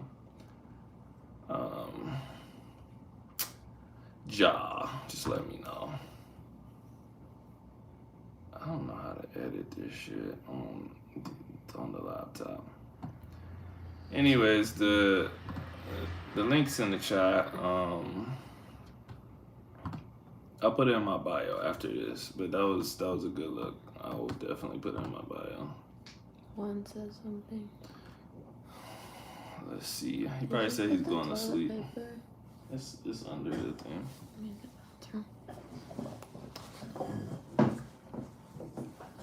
We can try and talk and plan something. I have a couple friends that also speak English, so it'd be nice. The hard thing is to find the day. Well, we're pretty not busy right now, so just tell us whenever, bro. We'll make it happen. Hey, y'all don't have to speak English if y'all don't want to. We can speak Spanish. But I mean, if y'all want to practice y'all's English, we'll speak English to y'all. It's in the cabinet.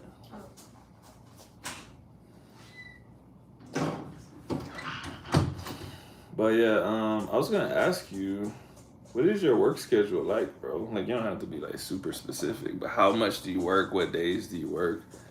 Cause my friend that's here, man, he works so much for such little money relatively, and I'm like, damn, like that's a lot of work for a little bit of money, bro. Like, we work a lot in the United States too, but you know, the money somewhat kind of balances it out. The last job I had right before I left, that was probably the best balance of like money and time that I had because I was a contractor for the government. So it was like a straight 6 a.m, 2 p.m. Like, no matter what, 40 hours a week, salary, and it was good money. And usually I didn't work till 2 o'clock anyways. So that was good. But before that, a lot of times I worked long hours. But I'll make decent money, so I'll be like, whatever. Not the lifestyle I want to live forever, but it worked out. But like I said, my friend, man, he even worked today because he's a sports journalist, and so he's covering the junior.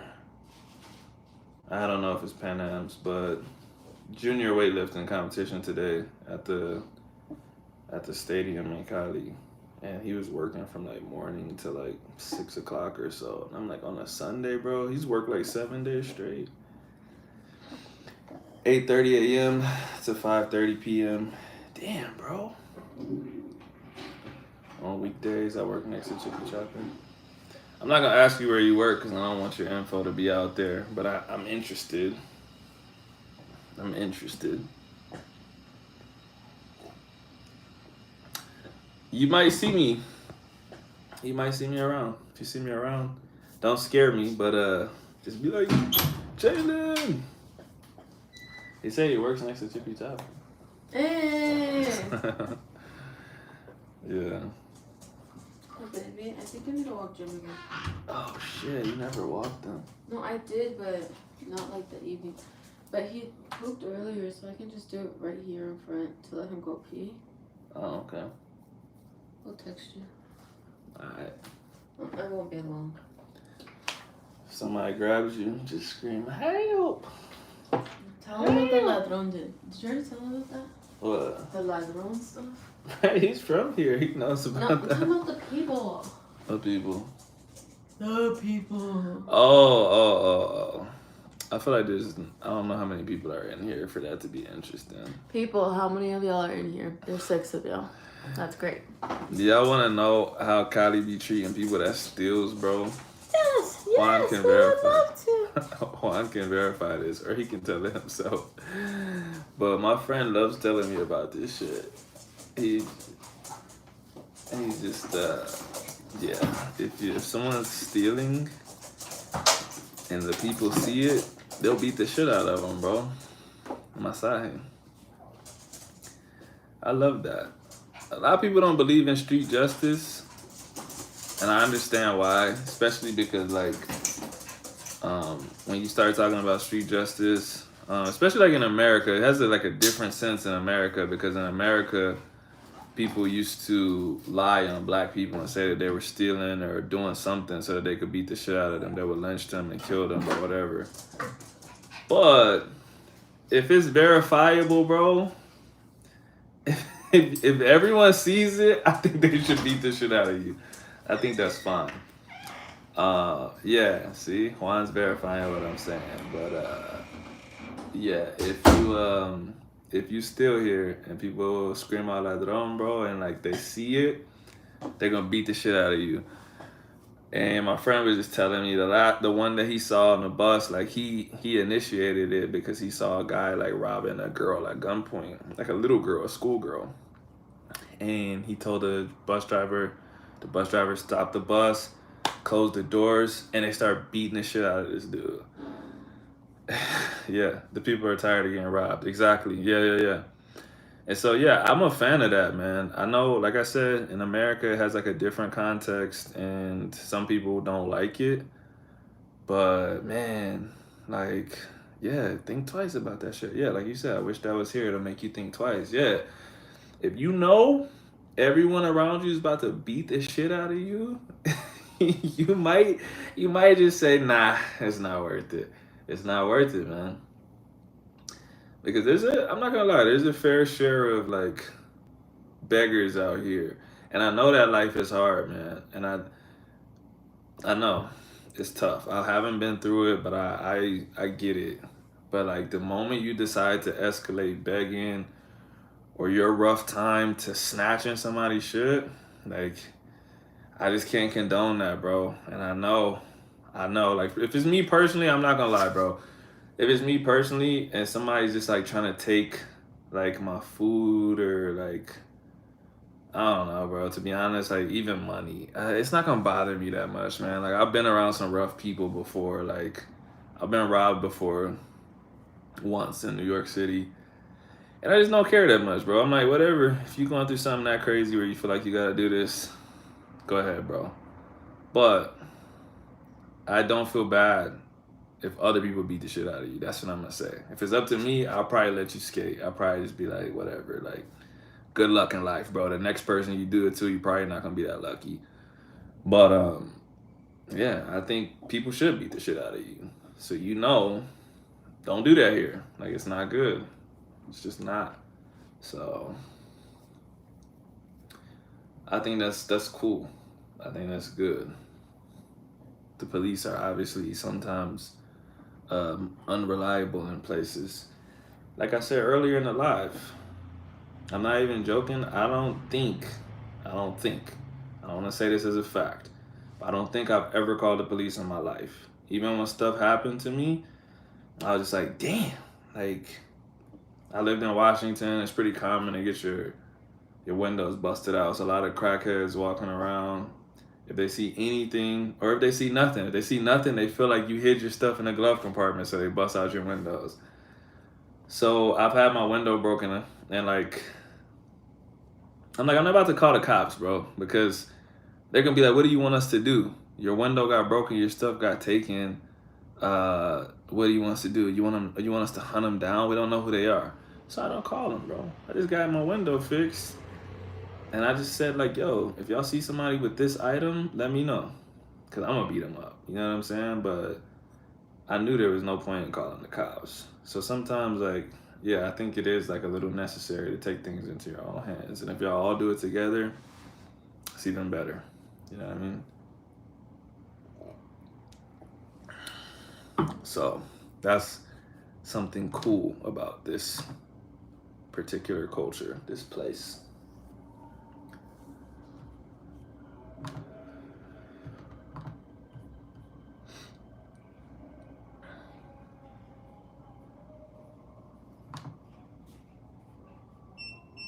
Damn, they came back fast as hell. Yo, Amir Carter, where you from, bro?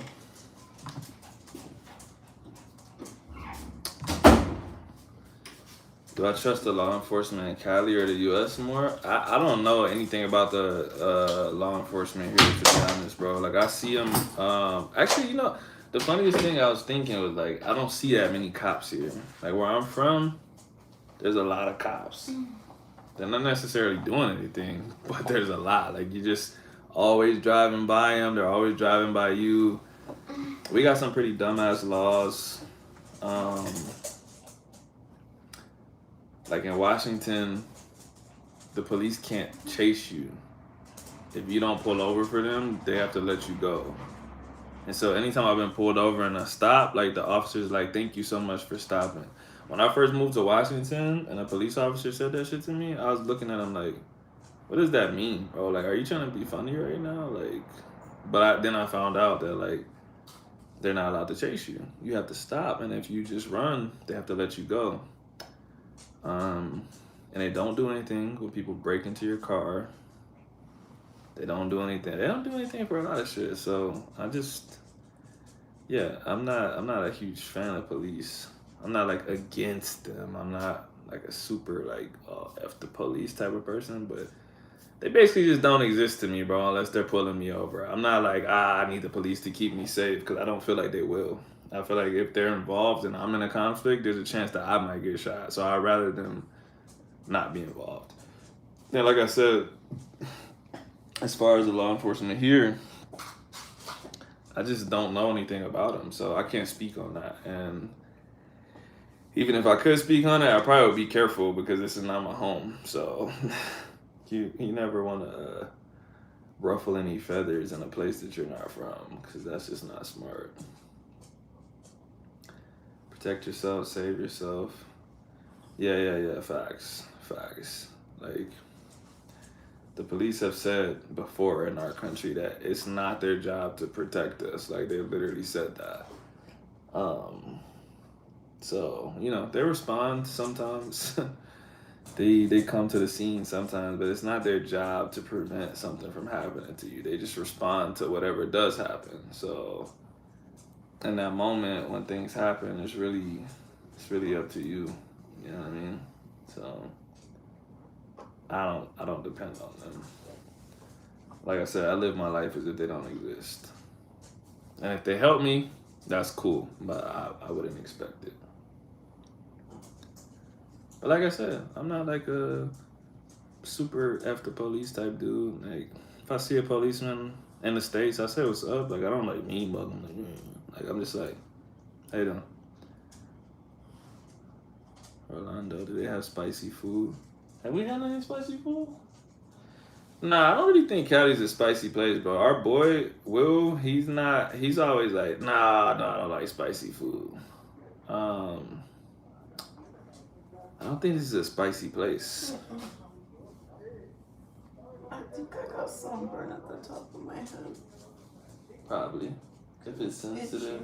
Oh yeah. So what the fuck is your job if not to protect?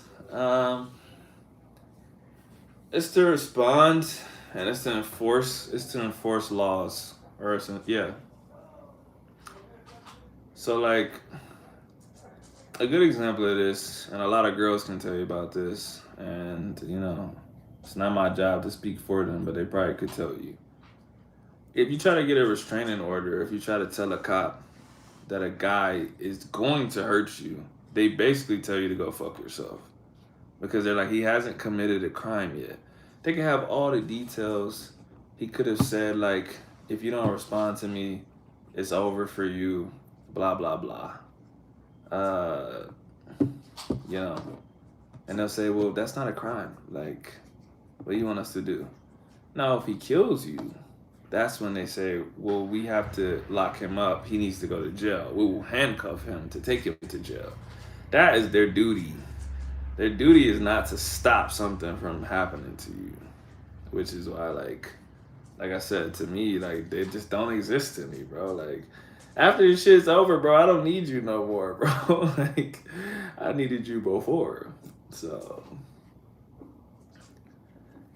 I mean, either I have multiple family members in law enforcement, military. Yeah. Facts, bro. I got a lot of clients and even like friends that are like police officers, because military to police officer is like a thing. So a lot of the people I served with are police officers now.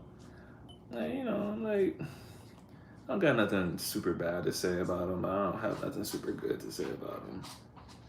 I think I remember seeing that for Latin America, Mexico is kind of one of the few countries that make spicy Latino foods. Yeah, that's facts. I've heard Honduras has spicy foods. Not sure. Never tried their dishes. Yeah, I don't know. I know Mexico does for sure. But the rest of everybody else, I'm not 100% sure. I think Mexico is like a general like yes, and everywhere else is a general no. And there's people that like spicy foods in the general no's. But Mexicans are the only ones where I'm like, for sure, like they're trying to make that shit spicy. I bet you miss America. Not yet. Honestly, like, there's nothing that has happened or that I'm missing where I'm like, damn, you can only get that in America. One thing I haven't done is order any mail, so there's that. You know, I used to live right next to like an Amazon warehouse, so I would order stuff, and it would get there like the same day. I know that's not gonna happen, but so when it's time to order something, probably will miss America a little bit. People don't usually eat spicy food here. Yeah, I figured that. Spicy food's a very specific acquired taste. I like spicy food, but I'm from the South and we eat food like that. My grandpa, man, he used to make his own hot sauce. And I mean, it was, I think I might have talked about this on here before. He used to have Mexicans in the area that would help him. So they would get him like these chiles, and they'll be like, "Oh yeah, this is the hottest one," and they would like basically teach him like how to make it hotter and stuff like that. But yeah, my grandpa, man, he used to make that shit and have us try it, and He would give us a glass of water, and he would do that on purpose, knowing that that wasn't gonna help. Instead of giving us milk. Good times, man. Indians and West Africans like spicy food. Yeah, that's facts. Nigerian food clean you out. Haitians as well. Yeah. Do you feel like non-Afro-Colombians are racist against Black Colombians? I can't speak on that. I'm not from here, and I haven't been here long enough. I mean, if Will was on here, he could talk to you about that. He's talked to me about it, but still, like I said, I'm not from here. I can't speak on that. I do know that like race and class are like pretty side by side here, but I guess like that's pretty much everywhere, right? But in my opinion, even though it is like that, from what I know, Jim wants to get up on the bed. From what I know and from what I've seen, Colombia is a little bit better about it than America, because they mainly all see themselves as just Colombians, where we see ourselves as Asian American, African American, this white. Whites are just white, right? They don't say anything else besides white. But it's all like different. We're not really all Americans. You're Mexican American. You're not really American. You're not American. Like, where's your dad from? You're not from here. You know what I'm saying? So like I said, I can't really speak on it too heavy. I'm not from here. Haven't been here for a long time. Yeah, and like Juan just said, most of the people here are Afro. So I will say this, I have heard from a lot of people, including Will and other people that are not Will, that up in Bogota is hella racist, but that's a different place. Cali is hella black. I see hella black people every single day. I have heard not so great things about Bogota, but that's just what I heard. That doesn't make it true. It's just what I heard from a lot of people. Angel loves spicy foods. You Mexican, bro. We're looking for non-Mexicans that love spicy foods, so we can ask them, is that normal? Man, I started this live on 57% with my battery. I have no idea what it's at. So if at some point I just freeze and stop talking, you know my phone died.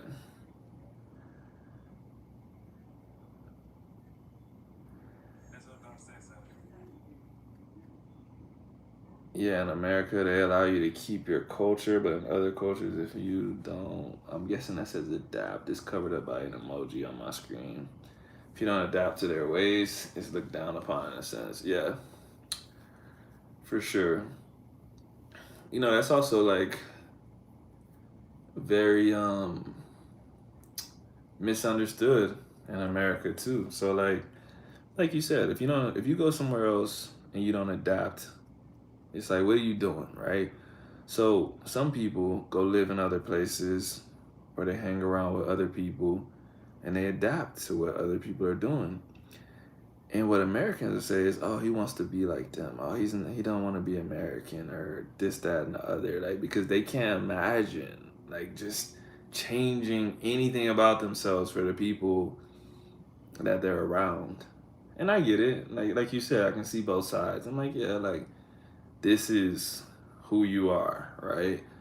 But just because you show love and appreciation for someone else's stuff doesn't change who you are, unless you just give it up and you stop claiming it. You know what I mean? If I, speak Spanish because I'm here and I do what the people here do, that doesn't mean I'm not American anymore. It doesn't mean that I'm saying like I don't care about our country and blah blah blah. But that's how people see it. They're like, oh, you think you're one of them now? You think this and that. So that America's crazy, man. Our race relations, it's insane, bro. It's probably not gonna get better. If it does get better, it'll be like in 100 years when like everyone's basically mixed. But at this point that we're at right now, bro, it's it's crazy. Like, it's hard to say you're anything. People say you're not that because we got to this weird point where no one even knows what is.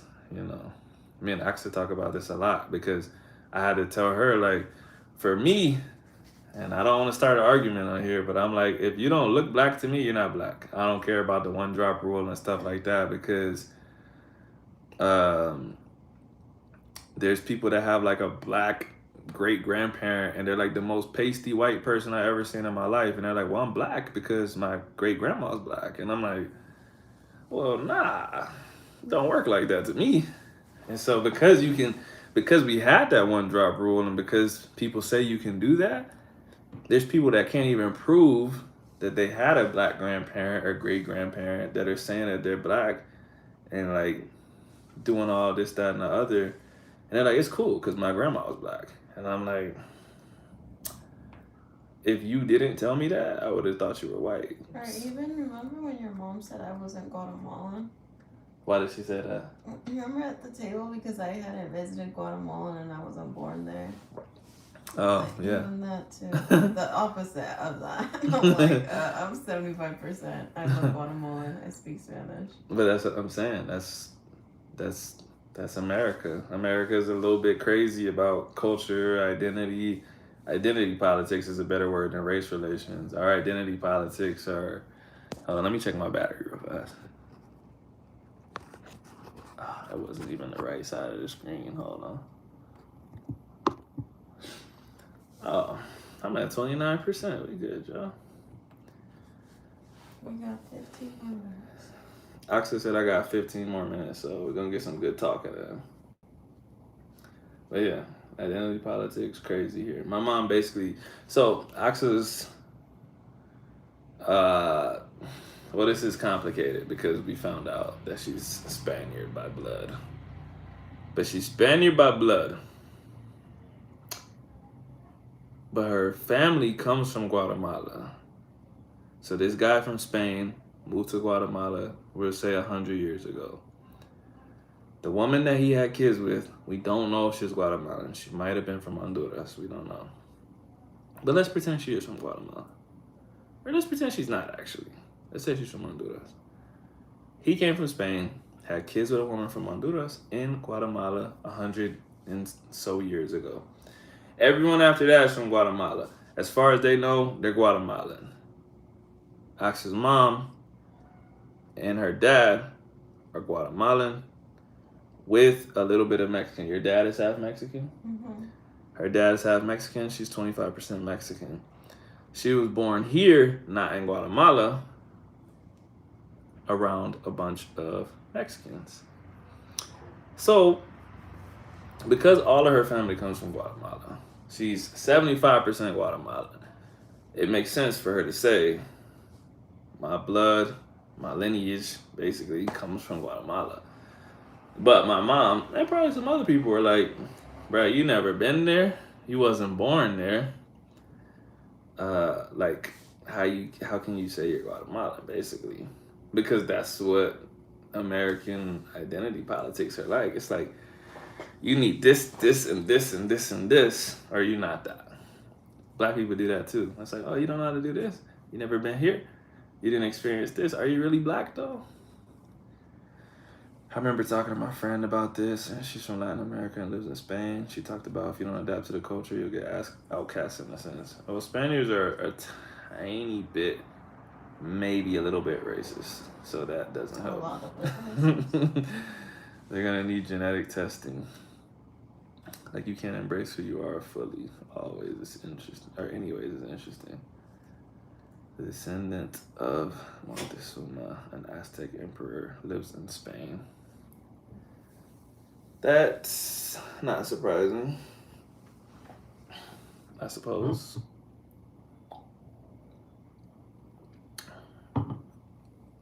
But yeah, it's all interesting stuff, man. Interesting stuff that it's hard to get to the bottom of, to be honest. That's where things get complicated because we're all mixed, to be honest, especially if you're from America, no matter what color you are. Yeah, Last live we talked about my ancestry test. That shit was high, bro. That shit was high in European blood. I don't remember the number, but it was in the 20s, maybe the low 30s, to be honest. Like, to the point that I was like, what in the hell? Like, but slave trade, slave masters, rape, you know, you know how that stuff goes. One half of my family's Creole too, so lots of French stuff going on. That's why I don't get too deep into the race thing. It's a waste of time. Facts. Yeah. Yeah. I just generally don't talk about it unless it's like this, where I'm generally glossing over it and talking about it, but like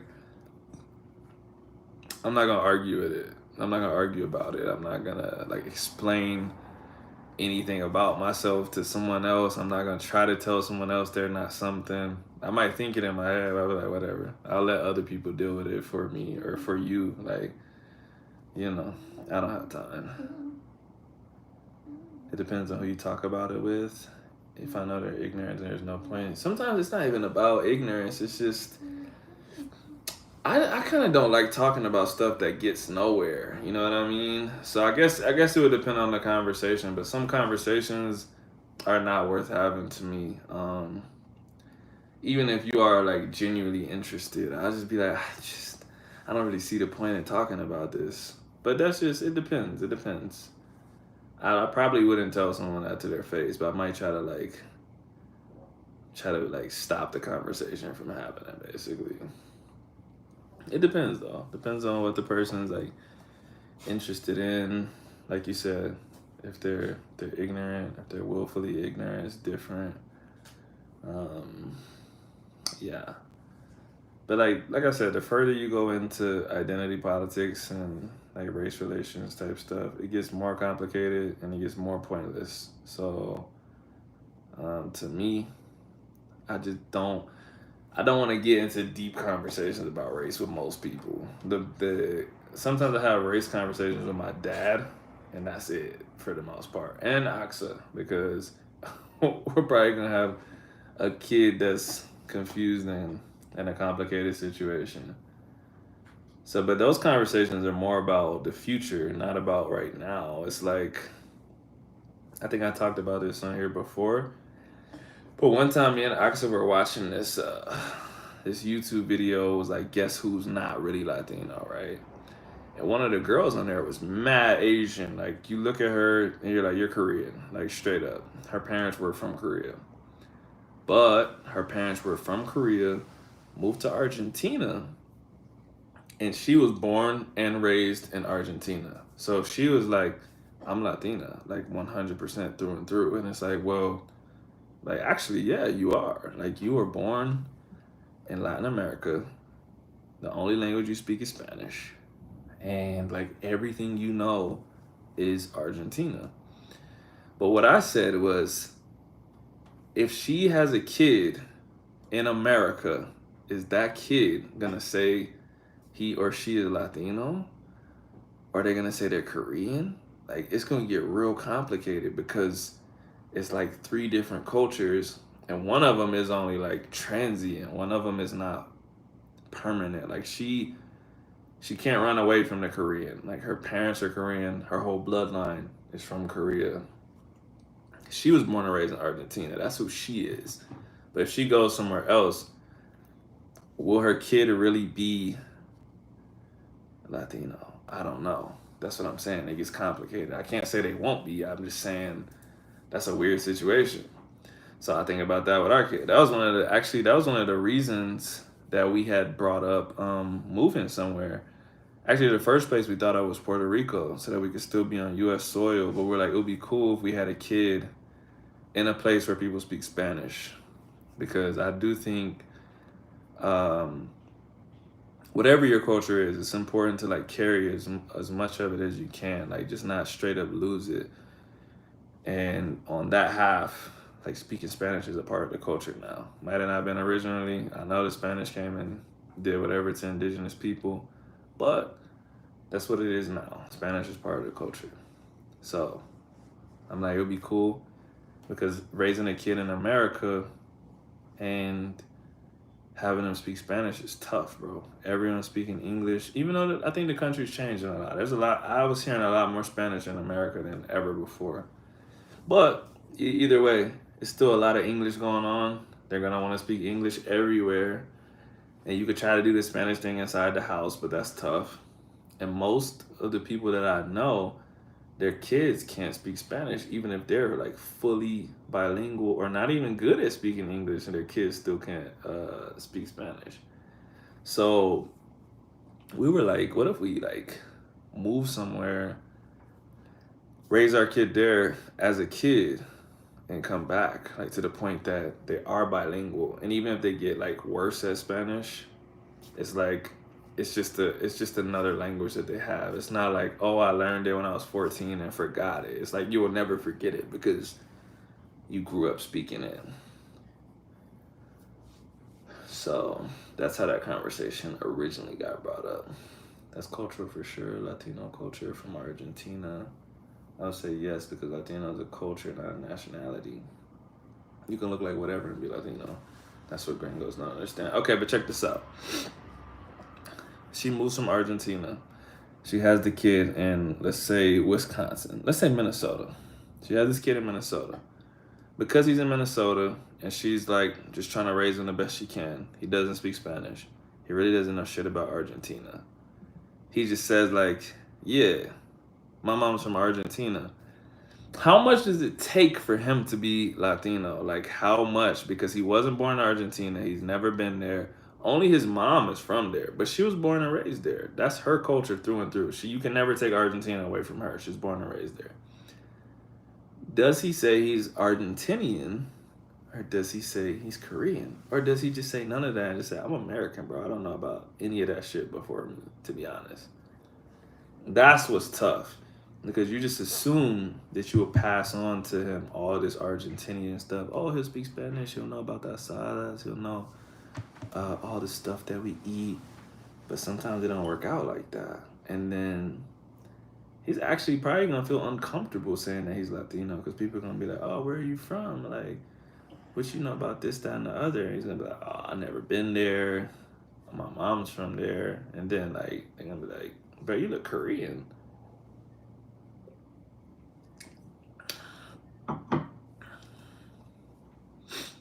But like I said, that's how it gets complicated. Very complicated.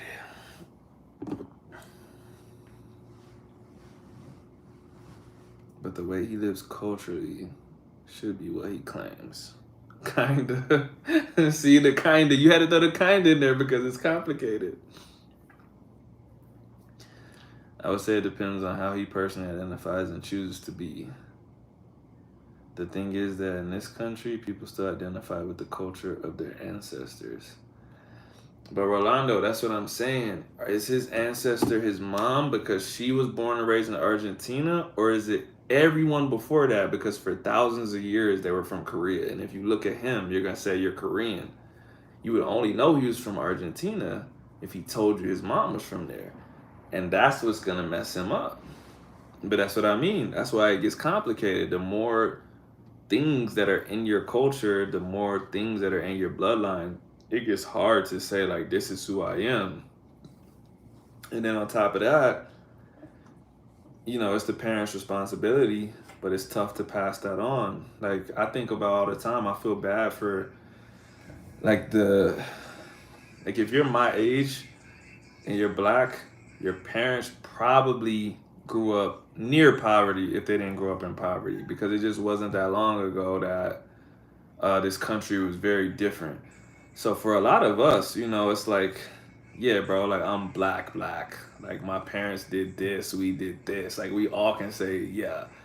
But a lot of our parents moved up. My parents make money now, bro. My parents make mad money, bro.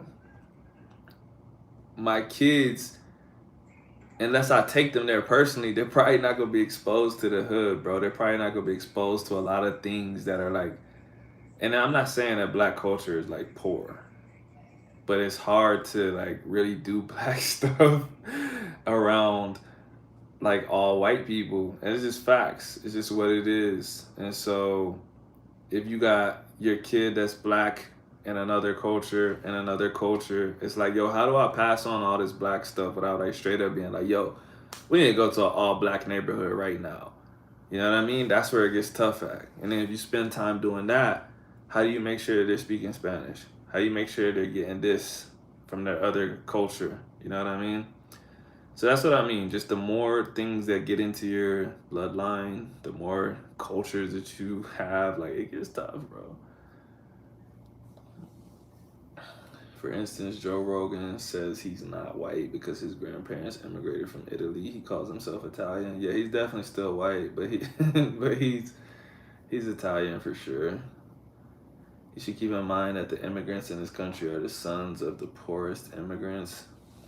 I don't know exactly what that means, but even still, how many generations before you stop saying you're Italian? You know what I mean? Like, Joe Rogan's Italian.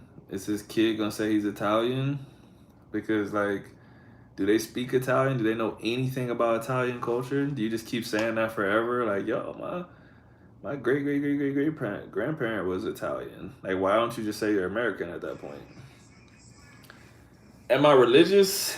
It depends on how much danger I'm in. Today I was a little bit religious. I would say that a person, no matter where the parents from, the person is from, I think they're supposed to say from where he or she is raised. He or she was raised. That's fair. That's what I'm saying. So it's all personal. It's all, like we said, it's all a matter of what you think your culture is. I saw some Mexican Fifi say that Mexicans who immigrate to the U.S. need to make sure they teach their Spanish. She forgets that our parents are villagers. They don't know a thing about grammar. That's what I'm saying, bro. It's tough. It's tough. Man, this lady that I worked with at the job that I worked before I left, she was like, man, if you can imagine like the most Mexican woman ever, that's what she looked like.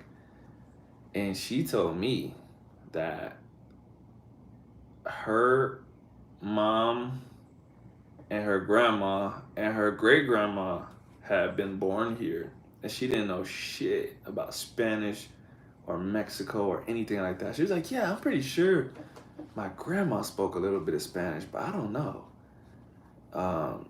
And yeah, like I said, man, at some point that shit gets washed out, bro. It's hard to keep passing on stuff in a place where people aren't doing it, bro. Like, it's easy to say like, oh, I'm gonna make sure I pass this on to my kids. It's way easier said than done, though.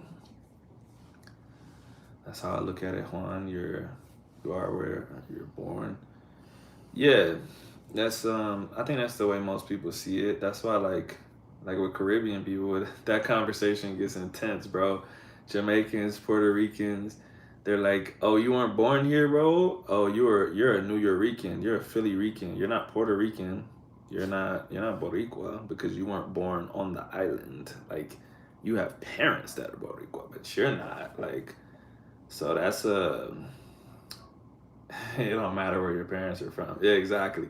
Yeah, I had a friend, Gilberto. He would always be like, my son's not Puerto Rican. I am. And his son would be like, what the fuck? He'd be like, yes, I am. I'm Puerto Rican. He'd be like, no, you're not. He's like, where are you born? Oh, okay, you were born in Washington? He's like, you're not Puerto Rican.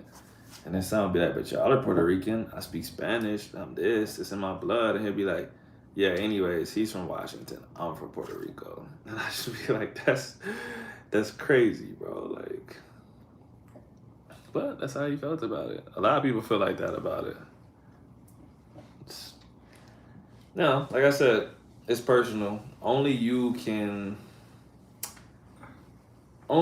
decide what you are.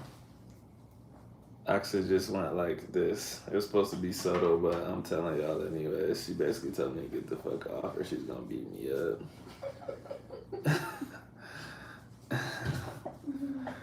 Man, this conversation, it was getting good, but Axa hates us. Huh? You can stay on. Nah, don't try to change it now. Alright, here's what I'll do. Let me see. How many minutes am I at? All right, it's 10:18. Here's what I'll do. We'll do anywhere from 2 to 12 more minutes. At 8:30, we're gonna end it for sure. But if the 10:30. convo's, huh? Or sorry, 10:30. I'm looking at the computer. Yeah. At 10:30, we're gonna end it for sure. But if the convo stays good, we'll go to 10:30. If the convo dies down, we'll just end it whenever it dies down. But right now, we'll keep talking until we got 12 more minutes. But yeah, like I said, it's complicated, man. And I don't disagree with anything any of y'all said. Like I said, I think it's real personal. I don't think anybody can tell you who you are, but some people they're gonna think what they think, and I don't think you could tell them that they're wrong either. It's kind of tough. It's tough to say, man. Uh, you like my beard? Thanks, appreciate it. I've heard some Mexicans say Mexicans in the U.S. are still Mexican because they have Aztec blood. I feel that. That kind of goes back to what I just said, though. It's like the girl that's from thousands of years from Korea that was born and raised in Argentina and then has a kid in the United States. Does that kid say, well, I'm Korean because my blood is Korean? Or does that kid say, well, my mom, who's the direct person above me, was born and raised in Argentina. This is what I know. She doesn't know anything about Korea, bro. She knows about Argentina. Does that kid say I'm Korean, or does that kid say I'm from Argentina? Or does he just drop both and say, you know what, that's just too confusing, bro. I'm in the United States, I'm American, that's all I know. Because to be honest, like, and I don't know, somebody like Juan could probably tell us because he's from here. And I know that there's what they would say chinos, right? There's chinos here or people from other countries. Do they hold on to that Asian identity, or do they just say we're Colombian now? I would like to actually know that because I really only have my experience of America. I don't know how it works in other countries. I wonder what Asian people do here because in America, you're Asian American. If you have an Asian face, like, no disrespect, you just can't be American. The same way a black person, it's like, well, yeah, you're American, but you're African American because, like, somewhere down the line, your ancestors came from Africa, right? Like, you're not American, you're African American. I wonder how it is in places like this. Like, do you just say you're Colombian, or do you say that you're this and Colombian? Do you hold on to your culture? Do you just straight go Colombian?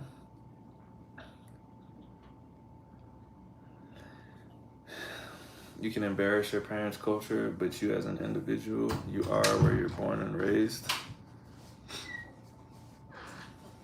I think it's time to interview strangers on the streets and see what they think. I don't know if I'm brave enough. I may ask some people I know. You know what? Will would be a good person to talk to about this. Sometimes he's a little bit racist, but yeah, he's a lot of it. A lot of it. A lot of it. Some Paisa told me I am Mexican because I grew up here, but then he said I am Mexican because I am stereotypically Mexican. I mean, that's what I'm saying. That's how it works. Like, it's kind of like what we were talking about earlier, where you say you don't want to be discriminated against by snobby upper class people. But the thing is, like, people that are looking to judge you, like, they make up their own standards, bro. And, like, you might fit into it, you might not, but it's like literally whatever they want the standards to be. So this person says, you okay, yeah, you are Mexican because you fit into my box of stereotypically Mexican things, where someone else could be like, bro, that's not even Mexican. You know what happens on, like, if you look at any video where it's like, oh, this is how you talk like a Dominican, this is how you talk like a Puerto Rican, this is how you talk like an Argentinian, you'll see a whole comment section like, this is not how all of us talk. If you talk like this, this is not how Argentinians sound like to me. This is not how. But it's like, bro, like, there's there's too many variables to say like every person talks like this. So every person has an idea of what a Puerto Rican sounds like. But there's like 14 different accents on the island. Same thing with Americans. Like if someone says like, "Oh, you want to talk like an American? This is how you do it." And they say like, "Word up, son. Word to my mother, son." Like I would just be like, I mean, I don't talk like that. But does that mean it's not American? No, it's like it's just not what I think of because I'm not from New York, bro. Like, so there's another reason you can't try to fit into people's box, bro, because there's too many boxes.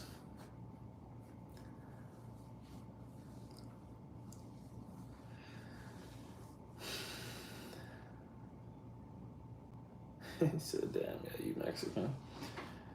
Yeah, that's a tough one, man. That's a tough one. Like I said, trying to fit into someone else's box is always pretty much not gonna work. Ever. Yep. Just be what you want to be, dog. Like, if people don't accept it, F it. And if they do, F it. I'm one of those people, man. Like, no disrespect to y'all. I got mad respect for y'all. Love y'all. But I just, like, your praise or your criticism doesn't mean that much to me. Like, I'm going to keep doing what I do. I appreciate y'all for no matter whatever you say, good or bad. But, like, if I, like, fell in love with the good things that y'all said, then I'll be hurt by the bad things that y'all said. You know what I mean? I don't need your acceptance. I respect y'all as people, like I said, and I appreciate y'all for being here, giving your opinion or whatever.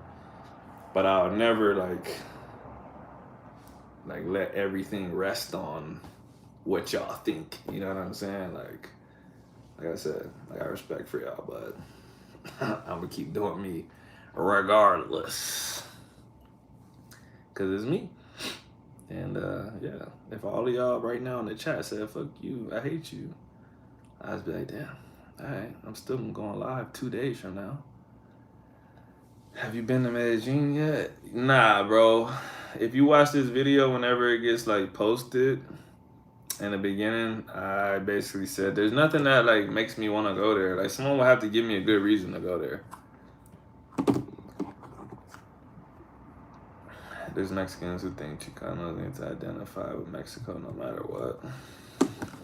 Yeah, I've heard that. I've heard things like that.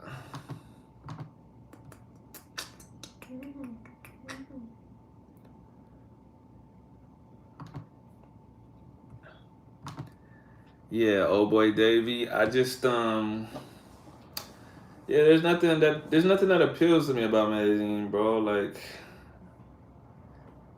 I don't know, man. I like Cali. The vibes are nice, bro. The weather is like mainly good. Sometimes it's super hot, but vibes are good. People good. A lot of stuff to do here. People are mad athletic here. People like I'm not gonna lie. Like I've seen like maybe like a handful of dudes and women that have like quote unquote bad bodies, but for the most part, bro, like everybody here is like in like decent shape. I'm like, damn, like just mad in shape people, bro. Everybody just walking around with crop tops and abs. I'm like, damn, I need to walk more, eat less food.